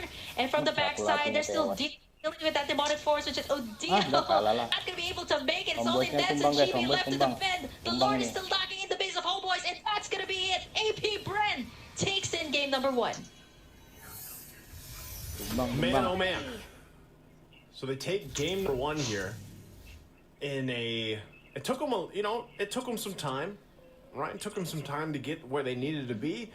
But like I was saying, and how it was going to unfold, they got to that first Lord, they got the pick they were looking for, and then they kind of had this kind of snowball effect from there. But Homeboys, man, in the early game, for him, they had what they exactly needed. Like they were doing it in the early game. They were the ones setting the pace. They were the one making AP BREN respond to them. It's just, again, at some point, it's like they lost control here. And as we take a look at the replay, the highlights from this game, you're going to see what we're talking about. Now, this is already 7 minutes in. That was the turtle fight. And you can see just how strong things were for Homebois. But this is where Super Marco just kind of, he flipped his own switch. He got the double here. And this is where the scaling really went in the favor. We've seen him play Brody time and time again. And when he gets these 2 kills, 2, 3 early kills like this, that's what happens. He scales up really fast. He's very good in positioning. You know, Super Marco as a player, that's one of the things that really stands out for me on depending on whatever marksman he's playing. Welcome guys, welcome. His positioning is so good, welcome. and the rest of the team does a Game great job at milik pulling for him BREN, when he guys. needs to. This also BREN. was just showing how Game pertama. strong that power spike was at this point in the game on that Brody. Fans Homebois. Yeah, it was a shutdown gold actually on Chibi.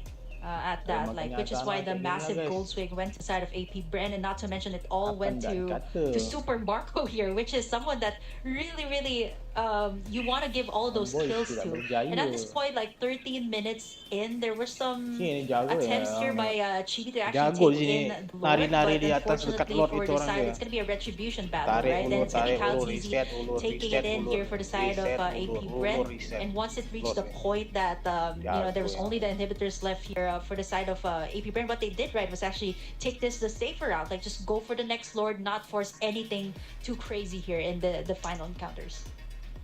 Yeah, and so with that, again, it took them a little longer, you know, 18 minutes into this push, but you could just see at this point, like, how that positioning and how everything else was where they needed to be, you know, and it was, at this point, Homebois just had a very difficult time, like, trying to go in with that fight and deal with that, and you can see it, Super Marco deserving of this MVP here for game number 1, very, you know, standard for him. Honestly, at Super Marco at this point on this hero 7-0-2, like, he has done this multiple times, and it's when it comes down to it, the micro decisions that he makes within the game. If you just pay attention to Super Marco, you'll know what I'm talking about here, specifically his positioning. And you know, when he just picks up the 2 items, even on this Brody, that blade plus the Malefic Roar, he's already a force to be reckoned with. And then it gets to that point where the question, even from the draft, Kim, was like, how do we deal with this range? How do we deal with this elusiveness, is like what I like to call it, because of the fact that you have a Novaria that can basically, you know, shift and phase through the map in a way. Like, that's tough enough. But then you have the Brody who works from range, and then paired up with the fact that you have that Phoveus, a factor of a lot of teams don't actually go with the Phoveus, right? Because it takes a certain lineup and a certain type of player to really utilize that in the best way possible, and Flapteezy does that phenomenally. And so he's in everybody's face from Homebois. It's tough to deal with, because, like, the whole time it's like, I mean, imagine it, like, in a POV, you're dealing with demonic force, like this guy jumping on you everywhere, and you're trying to catch a Brody or a Novaria. That's not very, you know, easy to do, and that's kind of what happened there. So it was a very well executed lineup. I will say, however, though, Homebois did a great job in the early game. How can they take what they did in the early game and, like, replicate it to game 2 and go from early to mid? Because I think that's always, whenever I talk about teams going against AP BREN, that's actually the time frame when I say it's so important for teams. Like, yes, AP BREN is so strong in the late game, but it's that early to mid game transition where, like, even teams that have an early game lead, like they did here, they have to hold it together to mid game. Otherwise, it slips through their hands, and the AP BREN will punish. And that's, you know, that's what they have to adjust from game 2. And it's so tough, man, because, again, it's like you don't have much time. You're now match point. Your tournament lives are on the line. You know, how do you fix it that quick? Can't even do like you can't even do something, pull off something uncontemporary at this point, right? Like, I mean, this is match point, match away. Like, you can't afford to make any mistakes. I think for the side of Homebois here is, again, is pretty much like what we've seen in the group stage. This is pretty much evident in both their games up against AP BREN that ended in a 2-0. I'm not saying that this is going to end in a 2-0-2. We might actually see more possibilities here for the side of Homebois, but what I'm saying is that it was the same. Like, they had the answers in the early game. mid game to late game, they kind of have to watch out for these plays that either Flap, TZ, or Ogwen does. And I think in that particular game it was Super Marco. And we cannot discredit like the rest of the teams here, the rest of the members of AP BREN that really enabled Super Marco to be able to pull off that type of play, like a double kill. And I think after that, like Homeboys really had a hard time going up against AP BREN, or kind of bouncing off that situation where Super Marco was just able to position himself well and able to kite everybody. Yeah, but I mean, you look at the best gold laners you can think of, and that's something that always sticks out for them is it's their positioning, it's the way that they decide to, of course, like initiate on some of these fights. And then I feel like always a layer to that, always a part of that is, again, the roams. Like, it's not even just the roamers, but sometimes it's the junglers, sometimes it's the XP laners. The way that they peel for their gold laners is very important. The way they help them disengage, right? Again, you're really trying to protect these damage dealers and everything else, and that's what AP BREN does very well. That's very apparent in all their games throughout, ever since the squad has been together. And I think that's what makes them such a threat, because Homeboys, like I'm saying, you have a lot of that aggression and that tempo setting potential, but with that, it's kind of like you're trying to hold on to that energy, and it's really easy for it to like slip through your hands if you're a little too reckless. And so that's the problem. AP BREN just so good at punishing that. So, while we wait for Game 2's draft, and I agree with you, Kim, like there is room here, obviously, for Homeboys to take it to Game 3. Like there's a huge possibility that we could see a Game 3, because this was a rather long game that was not in favor of AP BREN in the beginning. So Homeboys, and it almost makes me kind of wonder, like I'm trying to think, is this the time for them to go with that? It's not weird, but like go with that lineup again, like not that specific lineup, or maybe they try to replicate it. I don't know. Like there's other options you can throw there, but like, is that the time to do it? Where it's like we want to put all this risk in the early game? Yeah, well, I was thinking like they did pull off that Hellcurt pick for the last pick in the group stage, right? Like that Hellcurt. I get why they actually pick that up. Like you need someone to deal with the back line. I'm thinking something along the lines of like maybe an assassin, right? Like they're going for the more contemporary draft right now in the current meta, which is utility, tanky types of heroes. Maybe they can try to pull something off like that. Not, I wouldn't say like in the jungle role, but maybe in the roam role. Like Sword could perhaps pick up something like that, but he's known for pickoffs, right? He's known for these setup plays, so I'm not so sure if they're gonna go that route here for the side of Homeboys here. Like I'm thinking something along that lines. They need to take down the back line of AP BREN, which is very, very solid actually in game number 1.